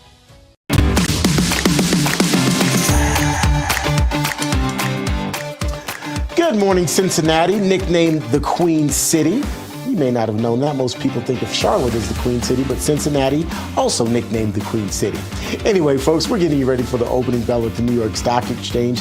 It's set to ring here in about 7 minutes, and we'll take you to New York for it. In the meantime, here's how the markets are looking. As you can see, the Dow, S&P 500, and the NASDAQ are all in the red. The last two, the S&P 500 and the NASDAQ, are down pretty significantly right now, over a full percent. That's significant enough. Anyway, we'll take you to New York for the opening bell here in just a little bit. But now let's take you over to David Brody.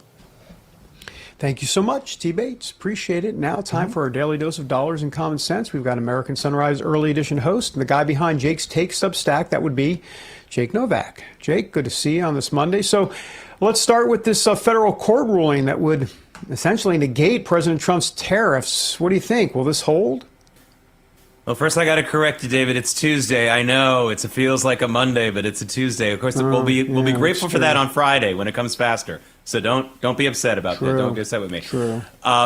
Yeah, I want to explain because the answer to the question about tariffs, I think, is tied in a little bit to what Terrence just showed you. Those very sharply lower arrows on Wall Street for our open. Now, the experts are going to say this is because of tariff uncertainty. The federal court throwing them in limbo. They're all in effect still, but this is going to go to the Supreme Court now. That's not why we're seeing these red arrows. We're seeing red arrows because interest rates are going up higher, although they have eased off just in the last few minutes or so. And also oil prices are going higher because over the weekend, we just got more evidence that this war between Russia and Ukraine is not going to end. And so that means the sanctions on Russian oil aren't going to end and might even be increased. So that's the real reason why we're seeing some red arrows here. And it's not about tariff uncertainty. But everyone should understand they're all still in effect. And even if, and and that's a big if, the Supreme Court does knock down a lot of the tariffs, and I don't think they will, but even if it does, there's another avenue that the Trump administration can take. They can use another rule that they have, the Smoot-Hawley Tariff Act of 1939. By the way, that's a Jeopardy. Jeopardy loves that tariff, the Smoot-Hawley tariff. They love that one. So now you get the answer right on Jeopardy. They might use that as well to at least keep the tariffs going for another 5 months. But don't be fooled. This is not a huge uncertainty moment. They've already kind of looked into it, and they realize probably going to see most of these tariffs for the next 3 years. And 3 years for business is an eternity. They usually don't have a window for more than 3 months. So the idea that uncertainty is driving the markets down this morning is overstated. Yeah, and let's also remember that this judge also said that, well, actually, the tariffs can continue until the Supreme Court weighs in. So, I mean, there goes your uncertainty. I mean, the tariffs aren't going anywhere for the foreseeable future. Also, those tariffs are not, it does not affect steel and aluminum, is my understanding as well. So there's that as well. All right, Jake, it's September. That means this is the month when the Fed is highly expected to cut interest rates. But when exactly? What are we thinking? Middle of the month? What is it? The 17th or 18th? And do you buy the speculation? What do you think? Well, David, I want to make two pledges to you and the viewers right now. The first is I will not be as unprepared. I will not be as unprepared as Bill Belichick's teams were last night in that game. I'm much more prepared than that. My second pledge is that I will not participate in any more than the absolutely necessary Fed obsession and Fed countdown. So I'm going to do this for you now. We are 16 days away from finding out what the Fed's going to do with interest rates. You know that this bothers me. We have a wonderful economy in this country where people do everything from selling fruits and vegetables to doing AI. We shouldn't be focusing on what the Fed says to get an idea of where our economy is and where it's going to go. We're forced to do that because of the Federal Reserve existing in the first place. All right. But I'm telling you right now, the markets will be obsessing about this for the next 16 days. It's a lot of what we're going to be hearing about. Unless you listen to me, I'll try to focus you on things that are more important. But yes, I do think they're going to cut rates, but it's not going to be until the 18th. And there's going to be so many other things going on in the economy until then. So prepare better than Bill Belichick's teams are and look at other parts of the economy. That's my advice. So wait, real quick though, but the reality we live in, Fed or no Fed, we have a Federal Reserve. So are you saying that with a cut in interest rates, what's your view? I mean, is it how significant could the cut be? And even if it's just marginal, how will that potentially affect the economy? Even though I know there's so many other factors involved, but there's going to be a lot of attention paid to this. Yeah, well, I mean, I think it's going to be a half-point cut, which is a bigger cut than usually. Usually they go by quarter points. But, I think President Trump's right about this. And this isn't about partisan stuff here. It is too late. It is too late for this to make the kind of significant effect that I would like to see. I think that the tax cuts getting extended by the big, beautiful bill and some of the changes in some business regulations are going to have a bigger impact on the economy than the Fed right now. The Fed has lost its credibility because they made those cuts during the election last year when inflation was higher than it is now. And to me, it's just a mess. And in a lot of ways, that's what the market is responding to as well. Not the reports, President Trump's pressuring the Fed, that's bad for the markets. No, what the markets are really responding to is that the Fed, which exists to make money for the big banks and the big investors, has lost its credibility. And that came before Trump ever got reelected. We've got 30 seconds. You say you think it's going to be too late. Why exactly? Unpack that. Why would it be too late exactly? 30 seconds. Well, it's because inflation now is sort of ingrained. There's other things we need to do to help to stop inflation. We needed to cut rates well before the elections last year. I think, but certainly again before just as President Trump was reelected, and we saw the inflation rate go down in the first couple of months of his administration. It's too late because prices they're not going to move. They're looking for an excuse to go up again, and lower interest rates will give them that excuse. It's going to be bad for inflation. That's my short answer. All right. This week, we'll check back with you about the stock of the New York Jets, as in, are they up or down? Yeah, I know. Wait for it. Just hold your fire. Hold your fire. Jake Novak, great to have you, my friend. Thank you. My pleasure. Time for the opening bell, sponsored by AMAC. The Association of Mature American Citizens is the conservative voice for Americans 50 and older. AMAC is fighting for the values that you hold dear. Join today. Together, we can write the course of America. This just in. The New York Jets will be competing in the Big Ten this year, not the NFL. They're that bad. Anyway, folks, we're getting you ready for the opening bell at the New York Stock Exchange. Bed Bath & Beyond is at the podium. The applause is underway, which means we are seconds away from hearing the opening bell and getting an idea how the markets are ultimately going to shape up once they finally open. There you have it, ladies and gentlemen. The markets are now officially open. The bell is ringing. The Dow, S&P 500, and the NASDAQ all starting off in the red, though. That's not a positive sign, but hopefully things will get turned around here as this day of trading gets underway. And if you're investing on any of those indices, hopefully you'll have a bit more of a prosperous day since the start isn't so good. When inflation jumps, when you hear the national debt is over $37 trillion, do you ever think, well, maybe now would be a good time to buy some gold? Whether as a hedge against inflation, peace of mind during global instability, or just for sensible diversification, the Birch Gold Group believes that every American should own physical gold. So they created something special. Until September 30th, if you're a first-time gold buyer, the Birch Gold Group is offering a rebate of up to $10,000 in free metals on qualifying purchases. To claim your eligibility and to start the process, request an information kit now. In order to get that information kit, just text the word America to the number 989898. Plus, the Birch Gold Group can help you roll an existing IRA or 401k into an IRA in gold. And you're still eligible for a rebate in free metals of up to $10,000. The Birch Gold Group is the only precious metals company so many Americans trust, as do their tens of thousands of customers. So make right now your first time to buy gold and take advantage of a rebate of up to $10,000 when you buy by September 30th. Again, text the word America to the number 989898 now to get that free information kit. Up next here on American Sunrise, country icon John Rich taking aim at all of those big bureaucrats who rape our country and its people, all in the name of profit. In moments, find out who is in his sights today. This is American Sunrise continues. Then he'll survey all your trees and cut them down. If you try to stand and fight, he'll remind you he's Goliath, and you're nothing but a David in his eyes. Thinking about Medicare? Think AMAC. Medicare can be complicated, but AMAC makes it simple. Our licensed agents provide free, unbiased guidance to help you find the plan that best suits your needs. But that's not all AMAC has to offer. AMAC is America's leading conservative advocacy and benefits organization, guided by the principles of faith, family, and freedom. So when it comes to Medicare and so much more, think AMAC. Tired of the hassle and high costs of selling a home? We can help. At Ideal Agent, we'll connect you with a top local agent that'll sell your home fast for top dollar, and all this for as low as a 2% commission. We got the top dollar for our house and the lowest commission that I could have imagined. The house sold in 2 days. It was so exciting for us. Ideal Agent is available nationwide. There's no obligation, and best of all, our service is completely free. Call today or visit idealagent.com. Hello, my friend. Pat Boone here. You know our country's under financial assault like never before. Our government has put us $34 trillion in debt. The interest alone's more than we spend on military defense.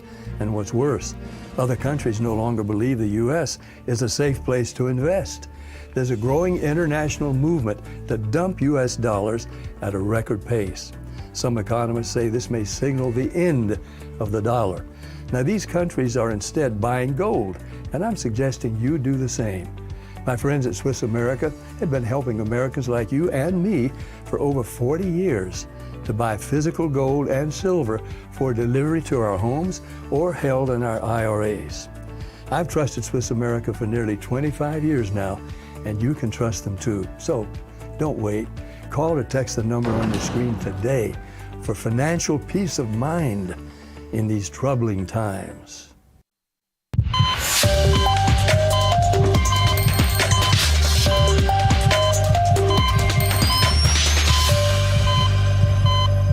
All right, welcome back to American Sunrise. I am Emily Finn, filling in today for Dr. Gina. Thanks so much for joining us this morning. We invite you to join the conversation on Getter and Rumble. Time now to take the political pulse of America. In the beat today, a surprising show of support for President Trump from a Senate Democrat. John Fetterman is defending Trump's new $200 million White House ballroom renovation, calling it tasteful and fitting for the people's house. The remodel includes modern security upgrades, event lighting, and high-end finishes.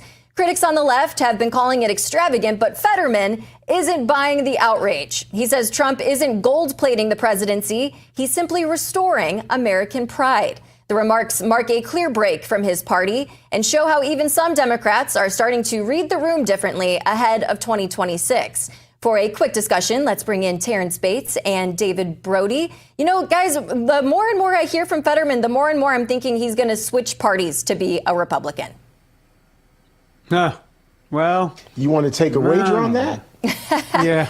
I'm going to put some money on that? Yeah, he's good on ballrooms in Israel. and he's good. That's about it. No, there's been a couple other things, but he's 95% Democrat, so let's not get fooled here. I think he's seeing the light. He's getting the red pill, if you will, David. All right. Well, yeah, maybe it's a light pink. That's fine. We'll give him something. We'll give him something. But here's the thing: that ballroom, $200 billion.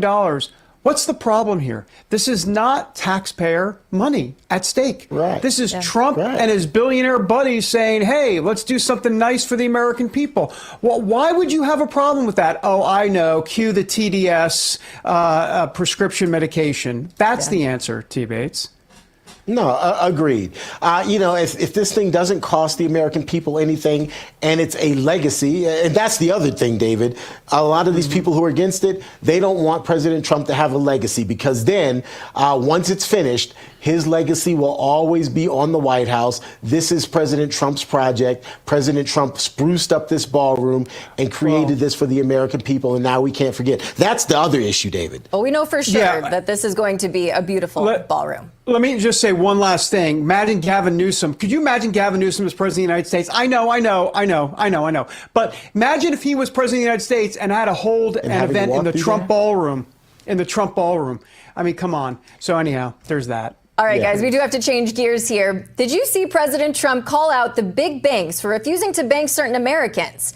Don't reward those big banks. Move your money to Old Glory Bank. Old Glory Bank serves customers in all 50 states with the best online banking for both consumer and business. Everything you can do at the big woke banks, you can do better at Old Glory Bank. Old Glory Bank has always been pro-freedom, pro-Second Amendment, and pro-crypto. Visit oldglorybank.com/RAV today and join the right side of banking. And joining us now is country music icon and the co-founder of Old Glory Bank, John Rich. John, I am so excited that you're here on the show with us. You know, over the weekend, I was in Nashville, got to see the Redneck Riviera, your bar on Broadway, and I must say it is the most patriotic, the absolute coolest. I am so thrilled that you're here with us this morning. Well, thank you for coming by to visit. Did you notice the thousands of patches on the walls? It's basically wallpaper in my bar of fire, police, veterans, and active duty. I mean, it is incredible the amount of American heroes that come through the Redneck Riviera every single week. We love to see it. Absolutely love to see it. Now, before we get to Old Glory Bank, we want to ask you more about this. You are making headlines like this. Can John Rich top the most popular country videos of the week? We want you at home to be the judges, so take a listen to The Devil and the TVA, a blistering critique of the Tennessee Valley Authority. Take a listen. You don't know nothing when the government man comes around. Put those dirty old boots on the ground, laughs at your protest with a gun and a bulletproof vest. He don't care what you have to say, you're just gonna do it anyway. He'll smile and grin and then take your farm away. He'll tear it all to hell right in your face. Now the devil ain't got nothing on the TVA. John, tell us more and raise about your the rates inspiration. and won't tell you ever again. Oh, my bad. I just wanted to throw that in there. Yeah, I used to live in Memphis, and they raise my rates all the time. So you feel me, brother. Go ahead. I'm sorry, Emily. I love it, Terrence. Love it. All good. So the Tennessee Valley Authority was founded in 1933 by FDR, and he set it up to where they only answered to the President of the United States. So senators have no impact, governors have no impact, mayors, zoning boards, and definitely not the citizens. So in a little county called Cheatham County, Tennessee, which is where my brother has a farm, my dad has a little blueberry farm, and I actually have land in Cheatham County. The TVA decided to drop a 900 megawatt methane gas plant right in the middle of about 500 houses, 5 school districts, and the main water supply. And what really got me was I saw a video of an 88-year-old woman who's suffering from dementia. She's standing in her front yard, and the TVA comes pulling up with bulletproof vests, loaded weapons, about 10 cars deep. Now, who knew the TVA had a task force? I didn't. But the old lady's standing there saying, what are you doing on my property? She's had this farm in her family over 100 years. And she looked into the camera that the neighbor was holding up an iPhone and said, you think you own something? You don't own nothing. And what she meant by that was you only own it as long as they say you can own it. And to me, that was so egregious and so anti-American and really stepped all over the Fourth Amendment that you can shove American citizens around like that. I decided it needed a song and we needed a spotlight on this. Since I took on the TVA with the people of Cheatham County, Secretary Rollins and the President of the United States both weighed in on the situation, and Cheatham County has now defeated the TVA and run them out of this county. However, they're across 7 states. So this is happening in other counties too. And I just thought it was important to wage that fight and put a spotlight on this story. That's phenomenal, John. Hey, David Brody here. I mean, talk about being a change agent. I mean, that is powerful. So let me ask you about like Old Glory Bank, because that kind of plays into, country music and the heartland and changing this country. And I'm curious to for you to tell us more about this Old Glory Bank that you are heavily involved with. Well, if you don't like the system, you can yell at it all day long and nothing's going to change. But unless you do this right here, and you come at them on offense, you're never going to change anything. Old Glory Bank was established, and our credo is we'll never cancel you or punish you for exercising your constitutional rights. It was really born from watching Justin Trudeau shut down the trucker protest by freezing everyone's bank accounts. And then you come to America and you see Bank of America, for instance, debanking the president of the United States, Melania Trump. Then they turn over all of our information the second the Fed asks for it. You got to understand, banks are not owned by the federal government. They can stand there and say, no, we're not turning over that information. No, we're not going to freeze those accounts. But they all play ball with the feds. So we thought we need a different alternative, a bank that stands alone, a bank that's owned by the people, by a bunch of patriots that would never act that way. Because down the road, I'm telling you, some wacko is going to get in the White House and they're going to start freezing bank accounts of people like me and people like you. And this is a firewall against that. Yep. I think there's a fair argument to be made that wackos have already been in the White House, but I'll just leave that alone. Do you see it as a calling to use your art and your resources to push back against institutions, to push back against injustice? I think it's a responsibility. I spent the last 25, 30 years of my life making very big country music. And I have millions of people around the U.S. that know me for my music. But that's success. What I'm interested in now is significance. I want to take success and turn that into significance. I want to be able to battle on behalf of people who can't battle for themselves, like the people of Cheatham County, or like people that are being debanked and abused in banking institutions around the U.S. And because I do know the president, I do know a lot of the cabinet members, I do have them in my cell phone. When things are really bad, I can pick up the phone, I can make my case, and sometimes really make big changes. TVA made $13 billion in profits last year, and they're showing up on old ladies' properties with guns and bulletproof vests. This song is at the top of my X page right now at John Rich, the entire video, the download link. This is David and Goliath, modern day 2025.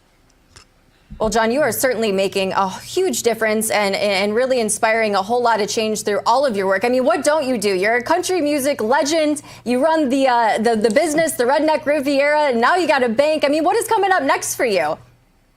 Well, I have the right to pursue happiness, not the right to be happy. So I'm always looking for things I can do that I feel like elevate my life and have put meaning into what God has given me in my life. And TVA is one thing, Redneck Riviera is one thing, Old Glory Bank is another thing, and there are other things that I'm looking at as well that I think a guy like me could actually have impact. I'm not a politician, I'm a high school graduate, okay? There's nothing fancy about me. I'm just an American, and I believe that we go on offense at this point. We bring the fight to the bad guys, and that is my intent. John Rich, great to have you here today. We really appreciate everything you're doing. Where can people get more information about everything that you're doing? Because people want to get involved. They need to get involved.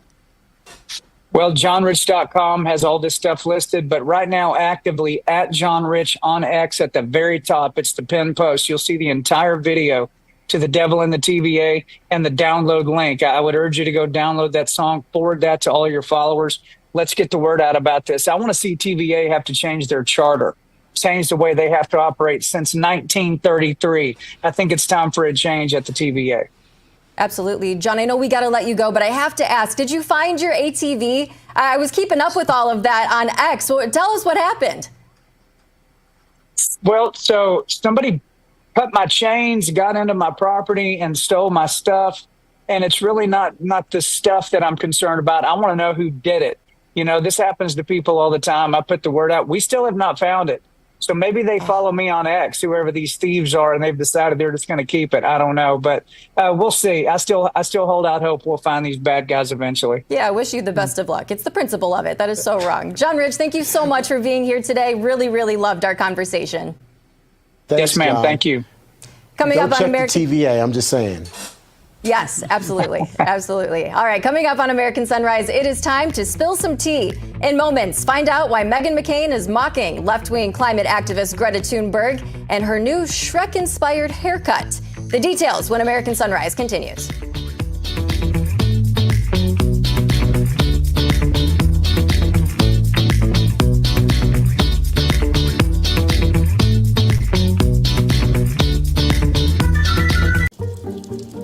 If your flow doesn't go like it used to, if it's pee o'clock again, it could be an enlarged prostate blocking the way. The Urolift system is a minimally invasive, non-destructive treatment for men 45 and over that simply lifts the problem out of the way. Ask your urologist about the Urolift system. Most common side effects are temporary and can include discomfort when urinating, urgency, inability to control the urge, pelvic pain, and some blood in the urine. Rare side effects, including bleeding and infection, may lead to a serious outcome and may require intervention. The Urolift system for rapid symptom relief.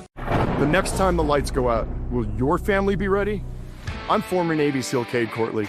In a crisis, your power supply is your lifeline. So for National Preparedness Month, when you get the Patriot Power Generator 2500X, we'll double its power with a free expansion pack. That's double the runtime to keep your fridge cold, your phones charged, and your family safe. But you have to act now. Go to 4patriots.com to claim your free expansion pack and the peace of mind your family deserves. Kevin paid off over $12,000 in credit card debt with the help of Consolidated Credit. They cut his interest rates and lowered his payments so he could pay off his debt fast. Call 800-596-8062 for a free consultation. Did you know that thousands of authors across the country have written books and published them with Page Publishing? If you've written a book, Page Publishing can help you through the process. We cut through the confusion of the publishing world to make it easy for you. Call or scan for your free writer's guide today. The bathroom of your dreams is only a phone call away with BCI Bath and Shower. We can make your ordinary bath and shower extraordinary. This is not a cookie cutter design. This is a complete custom build that will fit your every need, and discounts for seniors and military. Attention homeowners. Are you behind on your mortgage payments? Is the bank threatening to take your home? Is your home worth less than you owe? If you answered yes to any of these questions, then you need to call this number right now. Call 800-714-8615.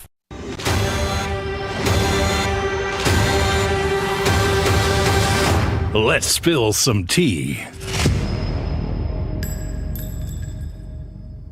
Let's Spill Some Tea is fueled by Artillery Tea Company. It's the only America First veteran-owned tea brand, and their mission is to maximize flavor with whole leaf blends and chemical-free tea bags. There's no junk here, just real tea. And here's the tactical advantage.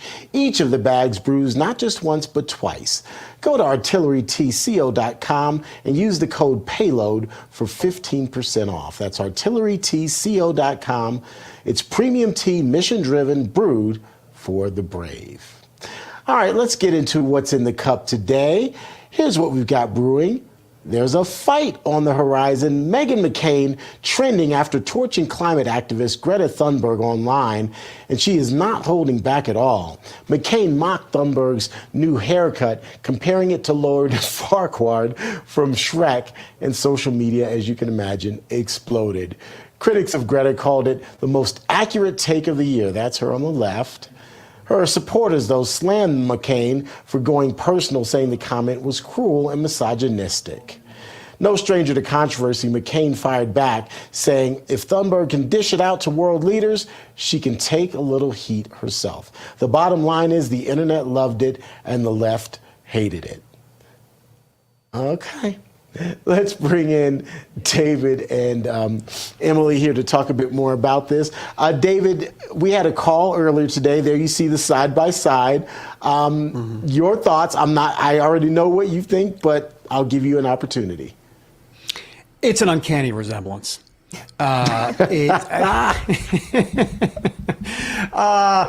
Look, and I've got street cred on this. I am a Broadway aficionado. I have seen countless Broadway shows, including Shrek, the musical on Broadway, which, by the way, was fantastic. I've seen Lord Farquaad on Broadway, and I can confirm that she is a dead ringer for Lord Farquaad. And, everybody just needs to just chill out, okay?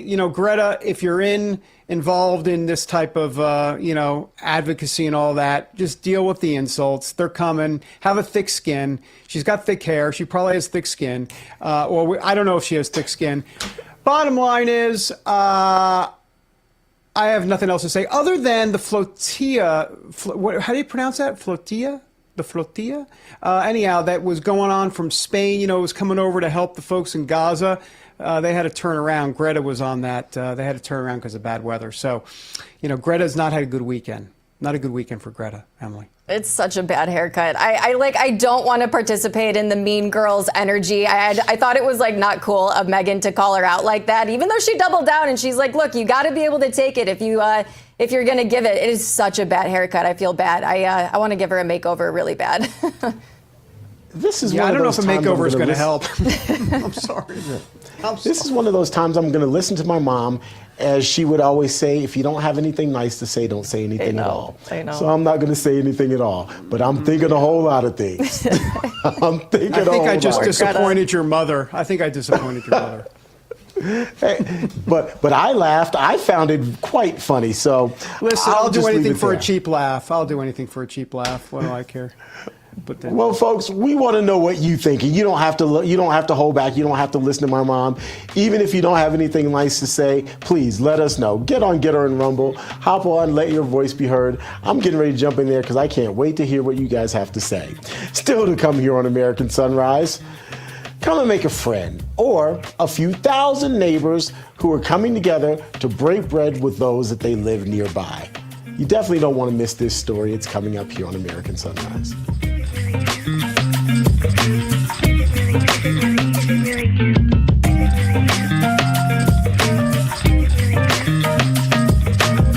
Tired of the hassle and high costs of selling a home? We can help.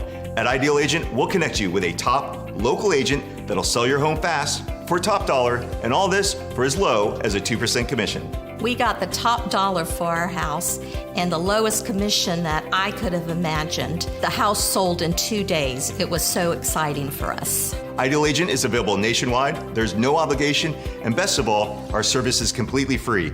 Call today or visit idealagent.com. Most men over 40 look into the mirror and see this, when they could be seeing this. Most men over 40 look into the mirror and see this, when they could be seeing this.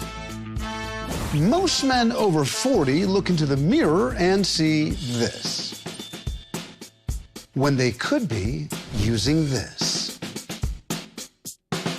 Particle 6-in-1 Face Cream for Men, the first of its kind anti-aging cream designed specifically for men. Fights eye bags, dark spots, and wrinkles. Visit ParticleMen.com and use the promo code on your screen to receive 25% off your entire order. Plus, we've got free shipping and a 30-day money-back guarantee. www.ParticleMen.com. Because seeing is believing. Do you suffer in pain? Are you stiff, tense, or less active? Introducing the Easy Well Remedy Massage System, a triple fusion of therapeutic experiences. Full body vibrational therapy increases blood circulation and reduces inflammation. Infrared heat penetrates deep to reduce pain, soothe, and relax. The Ultra Shiatsu pillow with 6 heated nodes mimics a professional massage. Plus, it's detachable for deep relief anywhere you need it. Experience the true remedy for your pain and stiffness. Call now.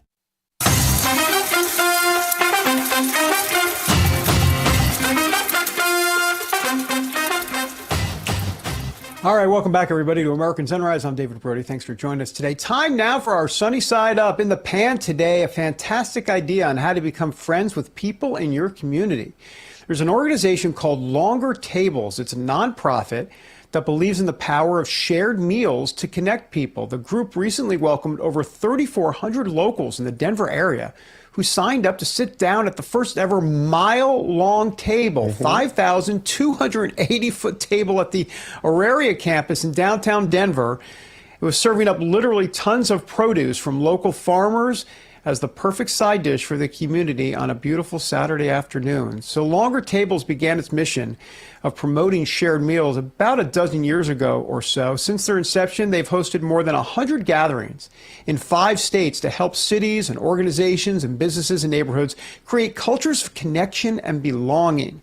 The organization vowed to make the mile-long table for Denverites an annual event, but new tables, guys, are also in the works to celebrate the United States' 250th birthday, and also, by the way, Colorado's 150th birthday next year. Take a look. The table is the most powerful place in the world for humans to connect. Where else can you have lunch with 3 or 4 or 5,000 of your neighbors? Yeah. You know, according to one of the long table organizers, their research shows that 80% of people feeling lonely could come to a massive dinner event like that, meet new people, leave feeling less alone. By the way, the event's a countrywide phenomenon. Some organizers say they've already seen success with similar projects in New York and even one in Europe. So this is a great idea, T. Bates. No, absolutely. So I was talking to the crew yesterday, and my family and I were on our way down there, and then something came up, and so we weren't able to make it. But we were headed, like we literally were getting ready to get on the train and go down there to participate. And for us, it was just like, okay, you know, first of all, we like to eat, but apart from that, we thought this is a great way to kind of get to know other folks in our community and just sit down and have a meal with someone that we don't know. And you just never know what kind of relationship could have been built that way.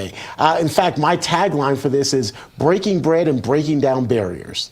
That's going to be my tagline for this, and we're going at some point in time. The next time they do it here in Denver, we're definitely going, Emily. That's fantastic. Terrence, I can't wait to hear what that's like. I need to look up and see if they have something similar like this in West Palm Beach.